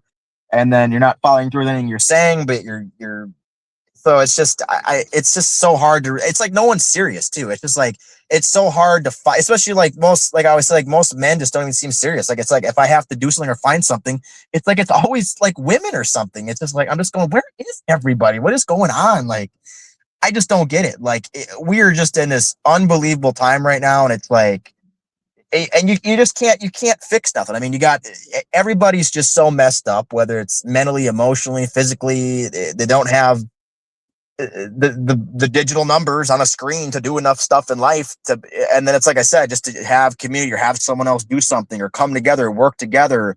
There's none of that. I mean, it's dead. It's just, everything is just, it's over. I mean, it's just like, Zach's channel's dead. King's is dead. Ours is, we've shortened the videos. They've done a little better, but for the most part, it's dead. I know that said we had like another sub or two, but if that's real or legit, or it's bots, or people are subbing and unsubbing, or I don't know. I don't know what's going on with that either, but it's just everything's just it's just gone. And like I said, if people could just get off the internet and do stuff in real life and connect and work on things and you know get your skills up, get your assets up, try and have some level of community or friendship or something.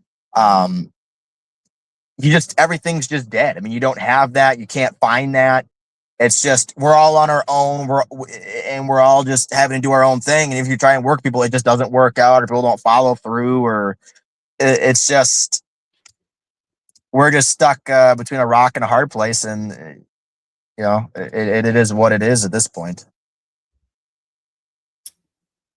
Yeah, we sure are, and it's not going to get any easier with the amount of, you know, we can't even trust, you know, the people who are in the same boat with us, let alone the ones who are putting us in the boat.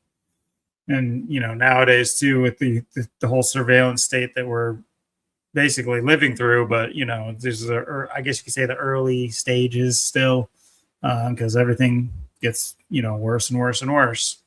I used to say that it gets worse before it gets better.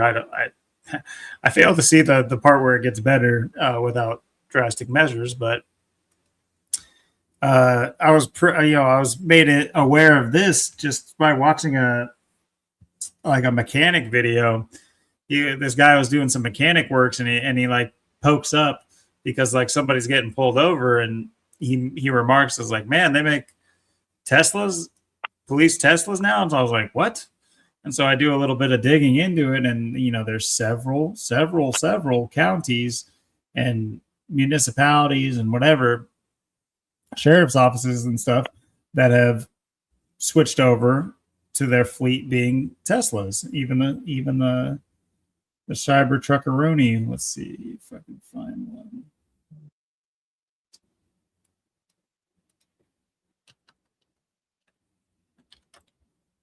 Cuber. So yeah, they even got the Cyber trucks, and this is a multifaceted like conversation. But what my initial thought process went to was, like it's bullshit, but it is like the natural progression of where we're going. These Teslas are equipped with cameras all over them, and obviously, that's like the consumer model. Now you got these,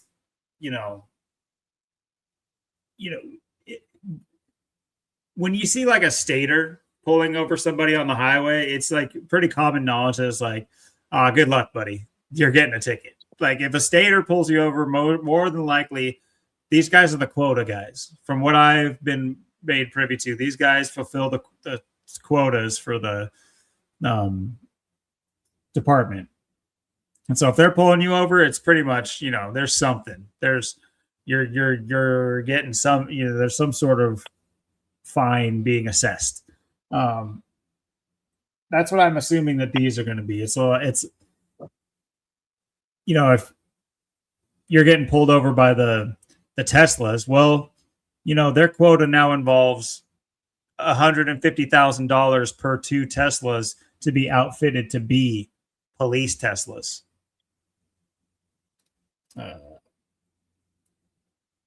Tesla's police outfitting cost. Okay, this one's saying this is generally cost between $15,000 and $40,000. Okay, here we go. $41,000, because this is the one that has been getting. Here we go. A fully loaded, get out of here. Fully loaded Tesla Model Y for patrol can reach nearly $103,000 just to be outfitted with the bumper thing, the whatever those fucking things, the ramming bumper things, and all the other bullshit. And it's just, yeah. So what I was saying is, if you're getting pulled over by these counties that have Teslas is like, yeah, you're probably getting a ticket because they got a fat bill to pay, and you think they're going to pay it?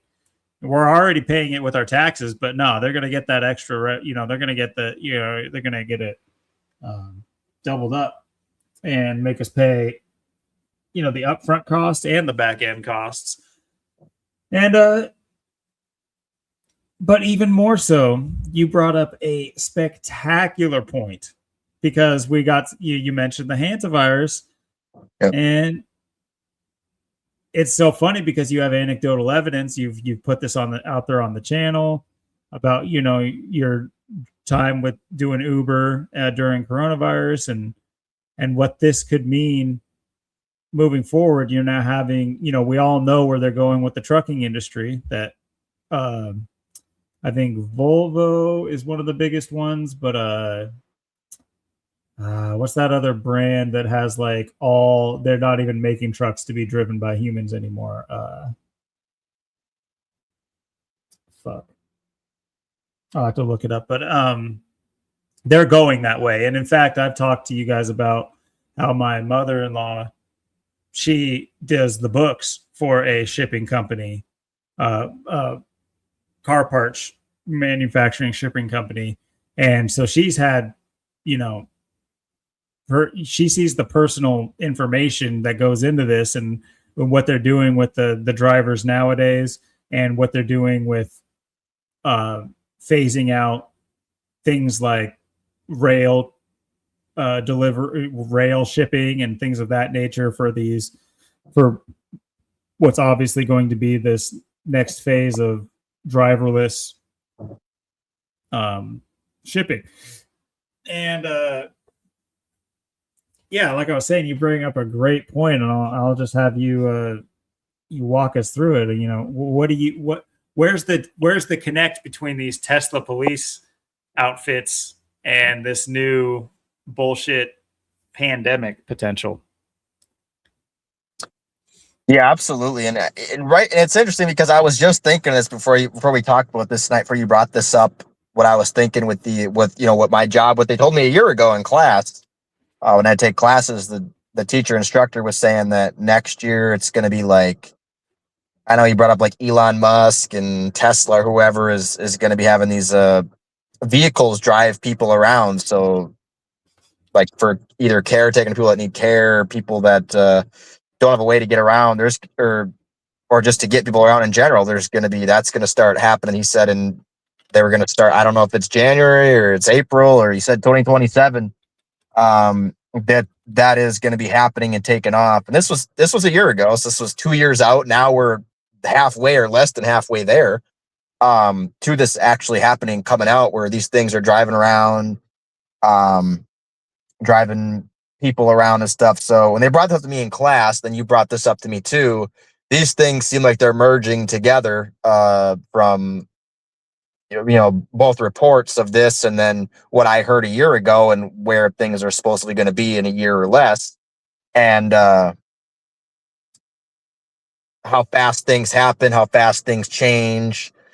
And now with the hantavirus, this also, what I was thinking with what they told me in class, and I've been wondering, like I said, what's going on with my job, what might happen with this, and where things might go with that, because that is, that's also a very large pause for concern for a lot of reasons. And then what they were saying with the driverless cars are going to be out doing this.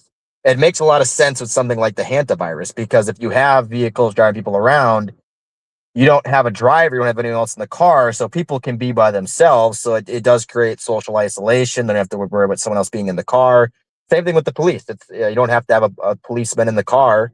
You don't have to have anybody in there, pulling you over, writing you tickets or whatever. So you can just have the AI or the robot or the Tesla or whatever do the driving and help people get around and stuff. And you don't have to have that person-to-person connection where there could be a virus or a disease that is transmitted, or that could go from person to person, that would help eliminate that. So especially like with my job too, I could see where something, if hantavirus comes out and they have that stuff, I mean, I won't be driving my person around anymore because they'd be like, "Oh, you can't be doing that. We have the hantavirus is out. You're gonna have to have AI come pick her up and take her where she needs to go because you haven't even got your vaccine for that yet, and you didn't get checked out. You could have tons of it in you. You could be killing your person. Yeah, you got to get away. Here, let's call the thing over right now and get her out of there." So that's where I see this going.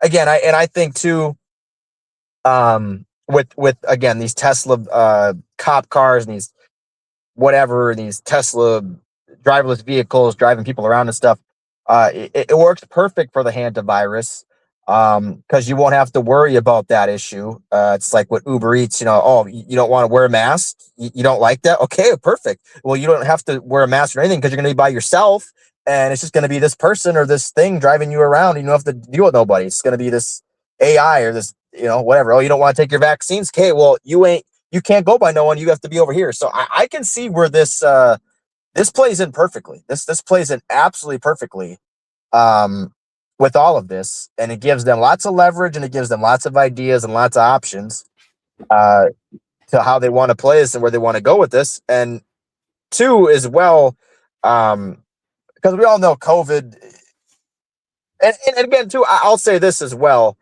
I'm not, like with COVID, I don't know, I got sick in January 2020. Was that it? Was that the flu that they conjured up and spread around? It could have been.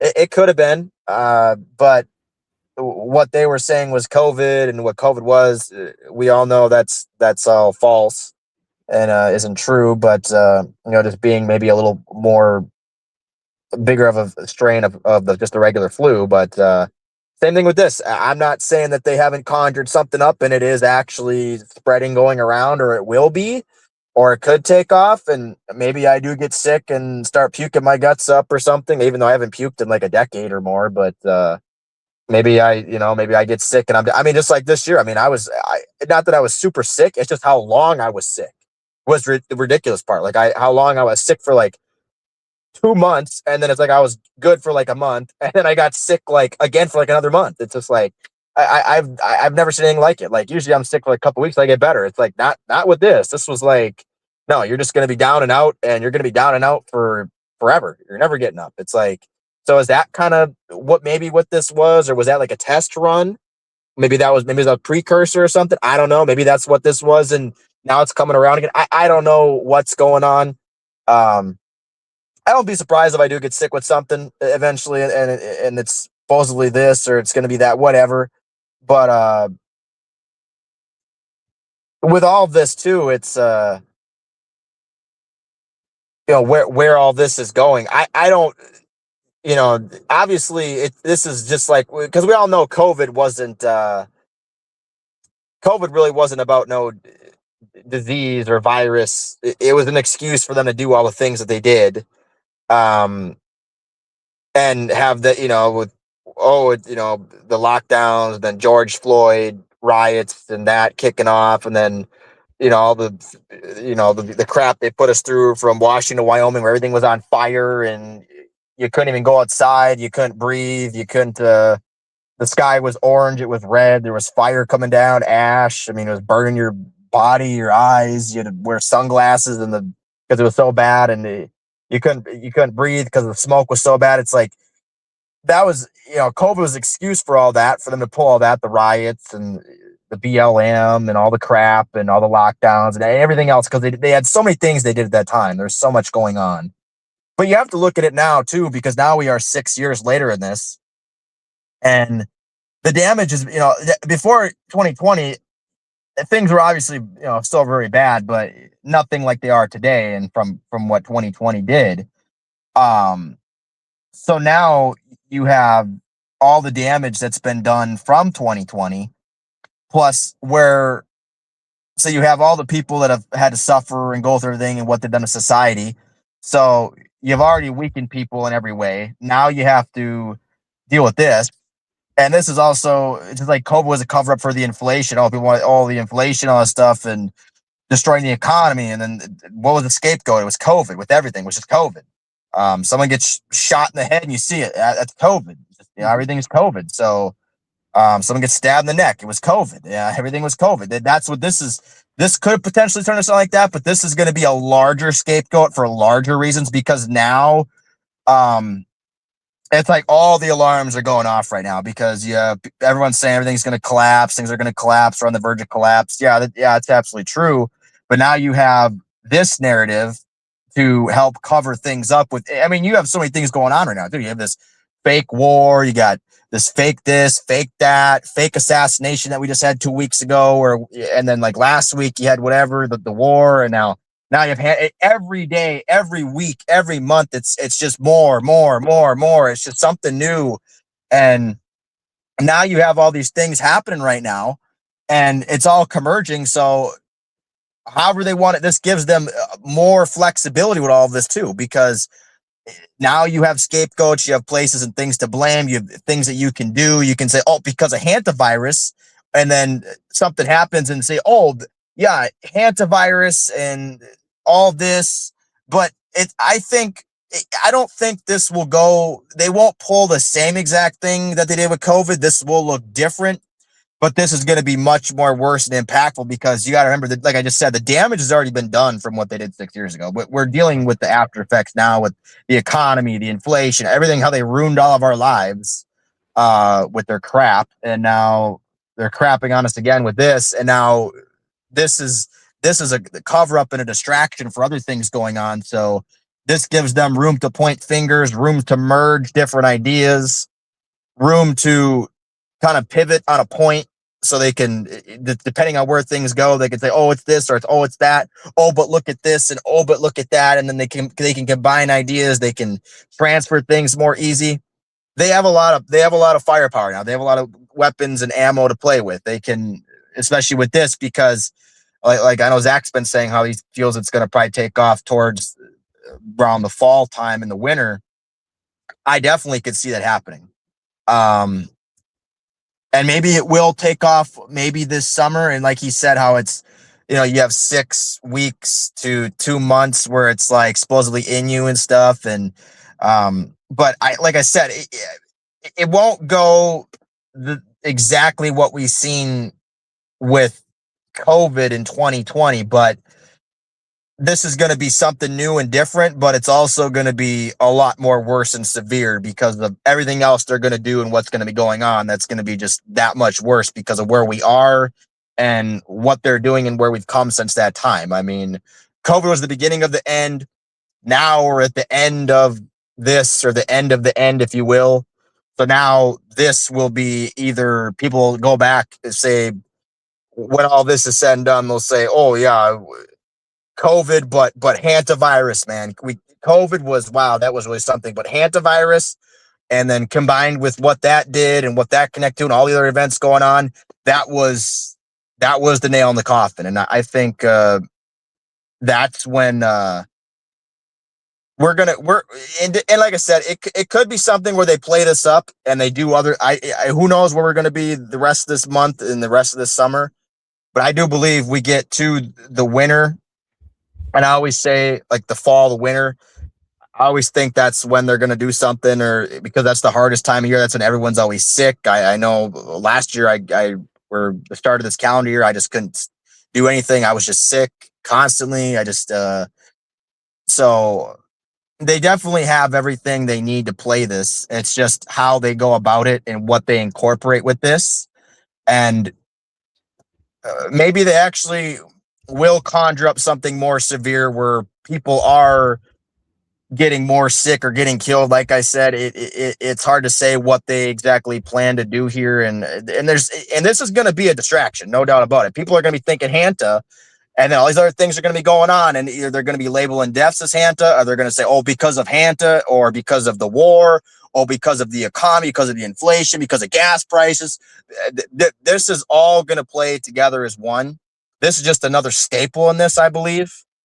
And we're about to see where all this is going to converge. Because again, you go back to, again, we decoded the 2026 Economist cover, which, I mean, people out there that just aren't into gematria. I mean, if you just knew gematria and you look at that cover, I mean, you'd really understand things a lot better and a lot more clear, because it's meant for gematria. So The non-gematria people, I don't know. If you learn the gematria and you apply the cover, I mean, I don't know how you're going to say we're wrong, but again, you go back to that cover. Everything that we talked about back in November when that was released, that we went over, all of that so far. And you got to remember, the real year just started in April. April just started the real year.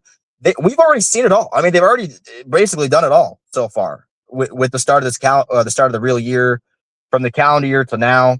We've already lived out pretty much the cover just about, but they are that ahead of schedule. Like, they are not behind the eight ball. They are way ahead, and they are picking up the pace as this goes on. I mean, like I said, last couple weeks have just been ridiculous. The stories, the way these things keep fueling up, where they go from here. But again, we went over that cover, and I told people what was coming, how bad it was going to be, what to expect, that this year was going to be different for a lot of reasons, and it held a lot of weight, especially going into 2027, what that turns out to be and what happens where we are a year from now. Who knows? This is going to be the pivoting point. And again, everything we talked about, we went over and we looked at, I mean, all of it is playing out, and it's continuing to play out even right now.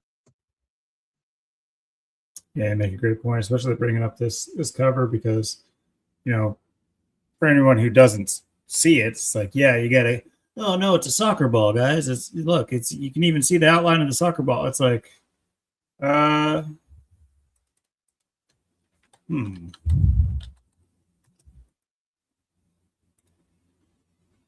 the ortho, the way they spell it too, equals 74 and 88. The ortho, hantavirus, or whatever yeah, it is. Got the 74 and the 88 in it. Go figure. It's like the novel coronavirus. The novel coronavirus. So what is this, a book? It's a book, I tell you. The novel coronavirus. I call it the novel coronavirus. Yeah, I have the 88 in there as well. Yep.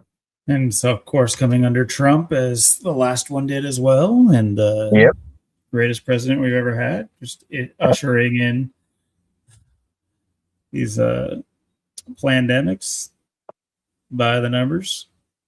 And you think about the predictive programming of it and how laced it is with 201 and the signature of the Jesuit order and everything like that.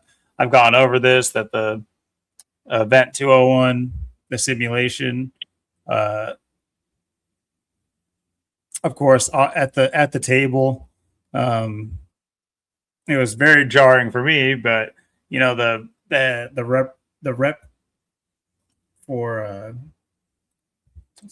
for Johnson and Johnson, he has the exact same name as my son. And when I first found out about gematria, you can bet your bottom dollar I put all of our names in the calculator, and what do you know, my son's name, his 201, both ways you spell his name. So I always, you know, that's always like a cool thing for us. We're like, oh, that's cool.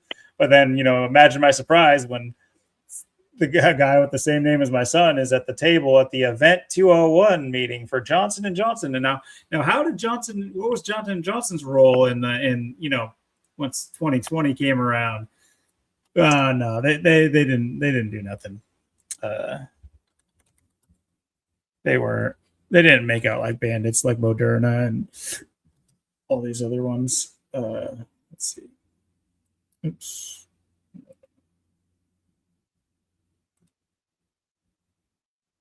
There we go.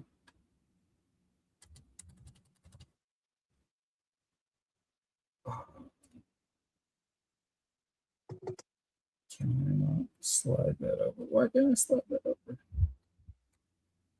But if you guys can make it out, it's right here. Adrian Thomas.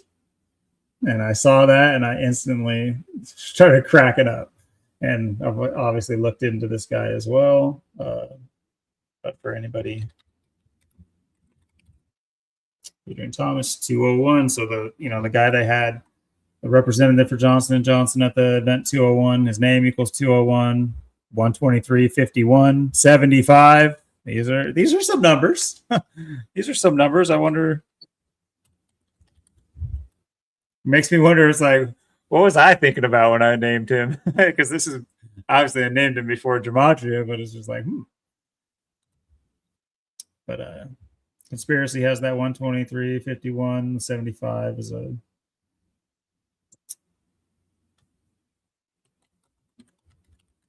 not Illuminati. Yeah, is it Order of Illuminati? I know it was Order Out of Chaos.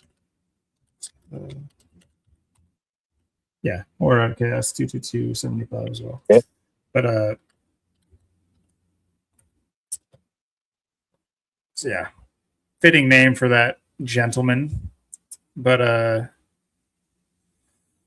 yeah, they got a guy kicking a big virus cell. If you guys don't see it, it's definitely that makes me wonder: is virus 26? Oh my goodness! Yep. Oh shit! I Yep. think we missed. I think we overlooked that one. I almost think there's it's just the gift keeps on giving. I could be wrong. We could have had it because we had a Oh, long list. this is something we've talked about Okay. quite a bit of Okay. times, actually. Okay. Maybe it's just taking me by surprise seeing it again. But yeah. Yeah, absolutely. It's a big virus cell, not just a soccer ball, in case you were curious. So, like you said, we're living out these things. You got the rockets blasting off. Of course, you got the dick rocket. But here, what's interesting is you got these ballistic missiles with the shot in between. And funnily enough, you got the Boston Dynamics dogs and things of that nature with the AI tanks, because it's like this tank with just like a machine gun attached to it. It's like a remote tank. Very interesting concept. And all those there. little pills too. That's what I noted too when we've looked at this. Like, all these little pills. People sick. People need a pill. You got to take a pill. It's could be a sign of illness too, and all the things. But yeah, I mean, yeah, all the stuff on there with virus and needles and pill caplets and all of it. I mean, it's all right there. The virus and then there was a lot of predictive programming surrounding this. That's what I was meaning to do when we first started talking. Guys, if you guys have not watched this video right here, all his videos are great. We're big supporters of Zach and Gematria Effect news.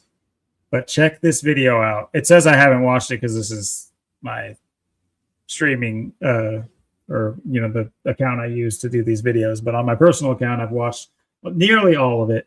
But this is a great video. It combines like several different facets of what's going on, but he starts it off with his breakdown, the gematria, and where these connections are from and where they're going. But it also has a great he plays pretty much the whole video of this other guy who does a kind of like a detailed breakdown of the narrative, the actual narrative that's out in the world about this whole hantavirus thing and the people on the cruise ship and all that bullshit.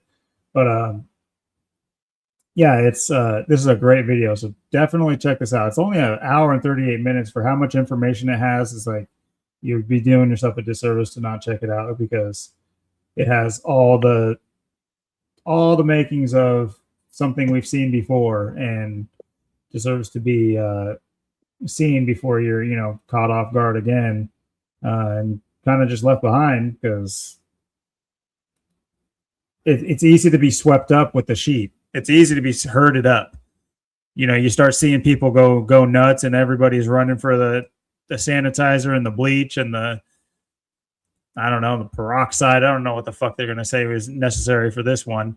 The gloves, I'm sure, like medical gloves. It'll be something we have to wear. You best believe it. There'll be something we have to shoot into our body and something we have to wear. I don't know if it'll be masks again. Yeah, mandates or ways to alter our lives. Absolutely, they'll get something in there one way or another, and it's probably gonna be multiple things, and a lot of it's gonna be all over the place. It's gonna be they're gonna walk this out, and they're gonna walk it, and then they're gonna see where people are with stuff, and they're gonna see, okay. But like I said, for people that, and like I said, it kind of still works with COVID in a way, because you still have all the people that went along with COVID and still thought that was real, and they're still wearing the face diapers, getting the vaccines. So they push this again. Even if people didn't like it, a lot of them are still going to do it again anyways. And then the ones that don't, well, they'll have other implications for that. They'll have other ways to go around it. So, yeah, I expect them to, things like you said, different things to wear, different things to implement, different ways to get in the way of other things, mess up what you got going on, and then if they, uh, and again, looking at other things too, that digital ID 2027, all that stuff we talked about before too. I mean, oh, this could be something where, oh, you don't comply, you don't do this, you don't do that, and other things they have. I mean, I know we talked about digital ID like about a year ago too. So I guess this, hantavirus, lockdowns, and lockdown too. Lockdown equals 97. It's got the big green 97 in it too. So, got the 34 like William Nirvana. It's lockdown's it's got the numbers. So plus, especially with the SVG win today, that 97. Got to wonder if that's also playing in this with everything else going on. Plus, you got the kill date coming up on May 13th, and that's got a lineup with hantavirus as well. So maybe it's gonna go kill some more people, or it's gonna find its way to a bigger protocol or something. So there's a lot of, Vatican's 97 years old. So 97 years old, lockdown 97. The 97 won today, hasn't won in almost 21 years. So yeah, a lot of things are very, very lined up to a T right now. No matter which way you turn, it's not looking good. Yeah, just think about the connections that can easily be brought from like the statement you just made. What I want to do, I'll point this out, but I do want to bring up what I think, is going to be one of the major targets of this bullshit. Because if you guys understand, like, people don't do a lot of farming inside of caves where the bats live. People don't do a lot of farming in there. So it's, the precedent to kill a bunch of farm animals is kind of bullshit. But what did they do during coronavirus? Millions of U.S. farm animals to be culled by suffocation due to plants closing because the people there can't work it because they're infected with coronavirus, and you can't be 6 feet, and you keep blah, blah, blah, blah, blah, and animals can get it and blah, blah, blah, blah, blah, blah, blah. But obviously, this next one, this is going to be carried by rats and mice, known to be carried by rats and mice. Now, where do rats and mice like to congregate? Fields, farms, things of the like. Gives a high precedent to put the remaining pastures and ranches and things of that nature to a stricter standard and forced out of existence to usher in their Soylent Green, their fucking fake plastic meat and their bullshit in that way. And by the way, guys, they call it shrinkflation. Money doesn't exist, guys. Money to them does not exist. That if food can be good, food can be nutritious, food can be what you're told it is. It's not for evil reasons. It's not just an accident that it's this way. It's not because the preservatives require it. It's not things can be structured differently to where if you don't live in the Congo, you don't fucking get food from the Congo. If you don't live, you know what I'm saying? It's like, or if it's not like good for your well-being to get it from there. If there's no good way to get something from point A to point B without pumping it full of, words that have 77 consonants and vowels in it, then you don't do it. You don't just do it and say, oh, but we have the chemical that has 77 consonants and vowels in it. So do you still want it? Oh, yeah, sure. Fuck yeah. I'll take that fucking Peruvian fucking snake dick. Yeah, give me that Peruvian snake dick. I need that shit. But anyway, what they're going to end up doing is, this is going to give them cause to shut down the remaining, or make it put the squeeze even more on it. And why I bring up shrinkflation is because it's super trending right now. Everybody's noticing that what you see is not what you get at the store. They're lying about what they're weighing out for you. They're lying about the ingredients inside the food. Obviously, obviously we know about prepackaged food and things of that nature, but I'm talking about like meats and stuff like that. Obviously, I'm not saying that stuff is without its, antibiotics and bullshit inside of that stuff. But I'm saying, just like for the most part, it's just the flesh of the beast. And yet they're telling you you're getting 3 pounds and you're getting like 1.5 pounds. And the amount of people that question it is minuscule compared to the amount of people that are just buying it and not realizing that the alarm is sounding. That is a huge red flag that they're telling you you're getting twice as much as you're getting and lying straight to your face, but still charging you for it, and nobody's doing anything about it. It's because they can't handle. They're not. I don't know if they can't handle it. I just, I don't think they want the mass panic until they're at a point where they know it's going to tip into the mass panic and they know exactly where to lead us. I don't think they're exactly there yet, or else they would probably pull the trigger at this point. But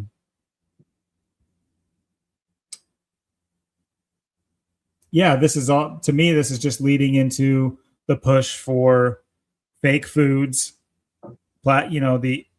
They're talking about being able to get not just bugs. They're talking about being able to, the pink stuff. That's what they literally call it. It's like the pink goo or something like that. That it's going to be, fast food places have already been implementing the pink goo. It's been like super heavily implemented in fast food and other industries that are like long-term packaged foods. All use the pink goo. TV dinner type foods is what I mean. Which is just fake meat that's shaped and cooked to look like meat and flavored and colored to look like meat or like whatever processed food it is, but it's not even the processed food anymore. Now it's not even just like the chicken's eyeballs and beaks that you're eating. Now you're just eating like some chemical clone of something. And it's really quite fascinating, but I could see this being a predator, this is how they get it out there. This is how they make it the precedence for people to buy it on a larger scale, because it'll be made affordable at the same time they're squeezing the real food out of existence. And you put the right flavorings on it. You just, put a little MSG in there. You put a little caffeine in there. You dip it in Red Bull and dip it in fucking sprinkles and chocolate, and you glaze it like a donut, and Americans will, that's the next hit. That's the next big thing for America. So I think they're really going to hit food hard because that's the nature of this particular virus. The bat one has no precedence to go and kill a bunch of millions of fucking farm animals, yet they did. Yep. So what do you think this one is that is going to literally have a major precedence if they start saying there's an outbreak and any kind of rodent can have it and stuff like that? It's just going to be right out of a movie, and our subconsciouses are just going to run with it. They're going to say, oh, I saw a movie with Mark Wahlberg. Oh, I saw a movie with this person. Oh, that is how this shit spreads. Oh, remember in World War Z? Oh, remember in fucking I Am Legend? Oh, you remember? It's just like the countless things they can look back at and think that, how people love to play fucking expert that know literally nothing and look into literally nothing. And yet they're, an expert on literally everything. Literally. We're going to be right back there if, like I said earlier, if the TikTok plan has not yet worked. My sister is very optimistic that TikTok has affected more people than we think, and to the point. Well, I would say that that's true. I just don't think that that's a good. That's not like what you want to lead with. That sounds awful to me for what I know TikTok to be. But we'll see. Like I said, we'll see. We'll see what happens when they start putting the mandates out. Like you said, the mandates will be coming. I don't care how big or how small this thing gets. This will be either setting something larger up, or they're going to move with this very, very fast. And the media is going to take off like crazy. Already, news outlets are putting out maps, like heat maps, like they did with coronavirus. Yep. Have you seen them? Like yep. Pointing out like this city could have it because the guy lived here. Oh, shit. It's just like, oh, my God. Here we go. Here we go. And, of course, it's from Korea. Oh, yeah, wow. wow, man, this is just like nothing rings a bell. I don't think they've ever played this card before. This is something totally new. So I'm amazed. This is incredibly new. Yeah, and like you said with the food, and then it'll be in the water. So it's going to be in the food. It's going to be in the water. It's going to be everywhere. So you won't be able to, And that's the thing. I mean, they're going to leave it where there's going to be nowhere to turn. And then you look at the other things. I mean, and two, what you were mentioning, I caught up on Zach's stream when I got home today. I watched that, and it's very interesting all the things you said because, and two, the mockery is just there was the day before I was born, April 28th, 1995. There was in an X-Files they were talking about the hantavirus a day before I was born. So just like yeah, 10 days before I was born in Oklahoma City. 9 days later, they're getting ready for Hanta.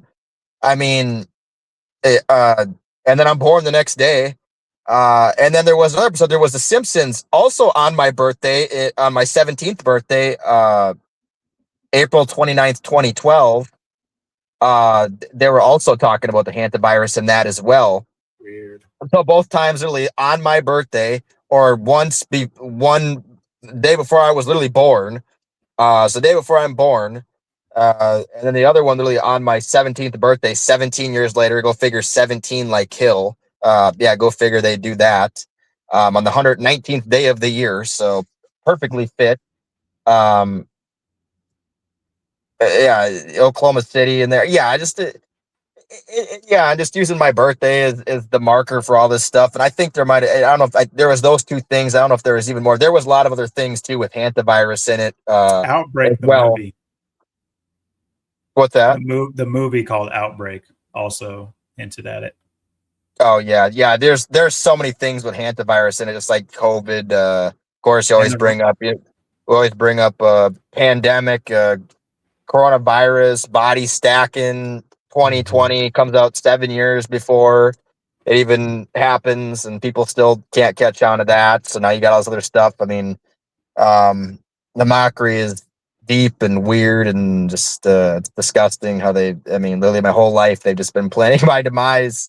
Like every time I have a birthday, it's like, oh, you're celebrating that birthday. Oh, now we're gonna get you with this one. We're gonna get you next year. We're gonna get you the year after that. We're gonna get you on your birthday, the day before you're born. We got you 10 days before then. We got the day before. Got you on your 17th birthday. We're gonna get you every time. We're gonna mock you. We're gonna get this in there, and yeah, the way they do this, yeah, I just couldn't be more sickening. So yeah, guys, what are your guys' takes on all of this? I would like to say I know where our community stands with this, but there could be some new people, and like you mentioned earlier, it's like I'm not sitting here saying there's not. I'm not saying that it's not real. I'm not saying that they don't do something or something doesn't even like naturally exist. I do have my own sideways thinking about the nature of viruses, because if you guys don't know about virology, it goes back a long ways where people were knowingly taking certain ribosomes. I don't know what the fucking technical definitions of them, but taking certain proteins and certain things and making devilish cocktails that do very bad things to people that became what we know now as some of the more deadly illnesses and things of that nature. So this is not out of the realm of humanity's grasp to be doing this. And I'm being completely playing devil's advocate now because they are doing it. They're doing it. They're doing it. And I'm not going to sit here and pretend like I'm like on the fence about it. No, they're doing it. It's not even a hidden thing. I'm not like talking out of my ass here. This is a exactly known thing. How do you think biochemical weapons are created and things of that nature? Anyway, not going too deep into that. Yeah, they will use these things, and I don't see them wasting the opportunity. You whip up enough of a frenzy you know, you got to capitalize on it. It's disaster capitalism at its finest. We've already lived through 2020 and the reverberations. You could say 2020 to 2026 because it's all been a fucking COVID shit show since they said it existed. And like I said, something does exist. People can get sick with things. Is any of it in your control? I don't think so. I don't care how many masks you wear. I don't know anyone that said, "Oh, I survived. I never got sick. I just wore the fucking cloth mask they gave me." It's like these things are manufactured for specific reasons to get a specific reaction and to index how to, where the percentages of people go and how they move in order to plan the next one and to up the severity and to do, and to keep us even further on our back foot. And that's where we're the fuck at. We're all on our back feet. We're all off balance. There's no balance in this life that we live anymore. Check out our episode called Balance. I think that's what it's called. That was a great episode about that specific topic. But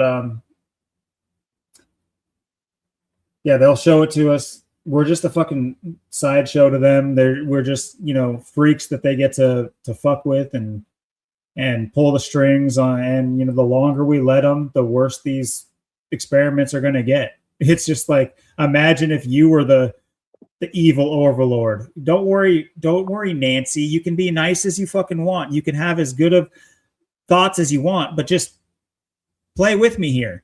Pretend you're evil.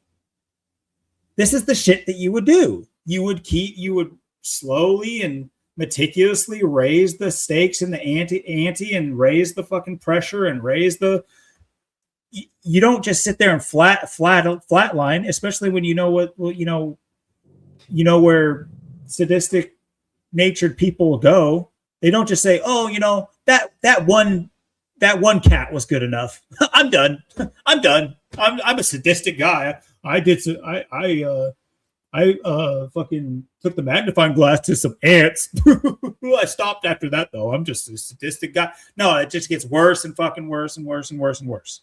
There's no quelling it. People with those kinds of natures are the same kind of people that could, I don't know, maybe take an oath saying they're willing to slam a baby up against a wall. I don't know. I'm just throwing that out there. I don't know if any groups in this world have a specific oath that say they would be willing to slam a baby up against the wall for that oath. But if they do, I would say that those maybe should be some people that we should look into for causing the strife in this fucking world. But the longer we act ignorant and the longer we hide in our way in our bubbles, like we're Bubble Boy, speaking of, people being scared of sickness, the more they get to conduct this train, right into the wall, and there'll be no one there to pull the brake. Yeah, absolutely. Just unbelievable times. I mean, just from every angle. I mean, everything's just so screwed. I mean, it's just. I mean, it's like I was just saying. I mean, this is the fact that it's like ever since I've been born, just on that day, and even right before then, and things that were going on, and since then, and how they've just had all this stuff just ready to go for us, just lined up, just knowing it's like, wow, just like I used to feel like we stood a chance. Like when I first came in this, like I said, I've been here for 12 years, and no matter what happens throughout out, like I said, I'm not, I'm not mad about nothing. I'm not sad about nothing. It just is what it is. I just take it, move on, and that's just how I deal with things. But yeah, I've been here for 12 years, and to see just how bad things have gotten, how quickly and how bad things have escalated, and then just even a decade ago, what I thought and what I was thinking and what was still possible, and just knowing it's like, man, you just look at, and the more you keep going back and looking at things and researching and figuring things out and seeing just how connected, how on dot, how perfect all of it is. It's like, man, these people have had my number my whole life. I mean, I really truly never stood a damn chance. There wasn't a damn thing I was going to do against people because they just had my number. They, no matter which way you turn, what move you make, you can never win. You're going to be wrong because they got something coming for you, and just there's nothing you're going to do. And it's just like, I used to not feel that way, and I used to think, man, at least we're going to go out with a fight, even if that's true. And I always thought it, at least probably was true or could be true, but at least we're going to go out with a fight. But then to see how things have gone and where things have gone, and it's just like I said, it's just pitiful. I mean, just the fact it's how small of an amount of. I mean, I'd like to feel like I've made a dent in their armor of life, but it's like, man, I just, what can you do? I mean, I've done everything I could do. I mean, I've done everything I could do as long as I've had chances to do things. I've tried every possible way. I mean, there's just not enough people. I mean, uh, if there was more of us, yeah, we would be able to do stuff, I feel, but and I feel like at one point there kind of was, but it's just that people maybe just didn't do what they need to do in time or organize, or we just had such a small window. And it's like, that's how I feel at life. Like, I feel like you always do have small windows, but the thing is, it's like those windows are so small and they close so fast that if you don't jump on something and know something and you're almost ahead of things, and you have to literally be so ahead of the game and so into something to get ahead of it, to get advantage on anything, because before you know it, that window is about to close, is about to shut, and you're about to get nothing out of it, versus where you could have had a chance. But it's like you're always like left with like a second on the clock to just make it, or just to get in, or it's like you never have enough time to make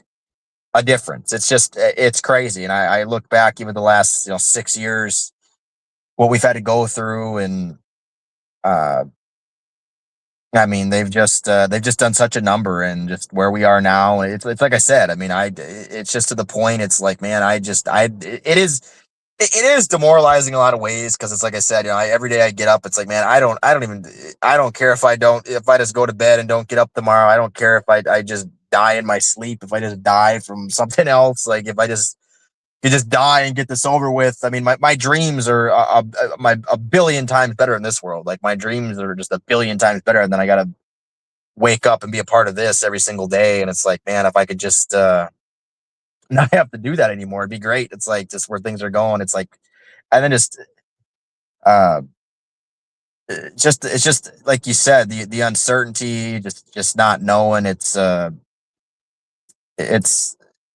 day to day and week to week and month to month. And it's just, and this didn't used to be how things were. I mean, that's just the thing. I mean, yeah, life has always been unpredictable, but we it wasn't like this. I mean, you go back to '90s, early 2000s. I mean, you could call, like I said, when I was saying, call the shots and make predictions, and those things could probably land or pretty decent. You didn't have too many things in your way stopping you with certain things. I mean, yeah, things could always go wrong, go bad, or not work out, but I mean, it wasn't like this. I mean, life wasn't anything like this. I mean, this is just this isn't life this isn't life at all. It's nothing. It's just flat out garbage is what it is, and it just gets worse and worse. And yeah, so like I said, I mean, the longer this goes, the worse it's gonna be. Every day I get up, I wish things could just crash. Like, I get up every day, I'm disappointed the world hasn't crashed. This is still going. It's like, God, I really wished and hoped it was gonna be today. I was praying today. It's like this is just gonna go down and be over with. It's like,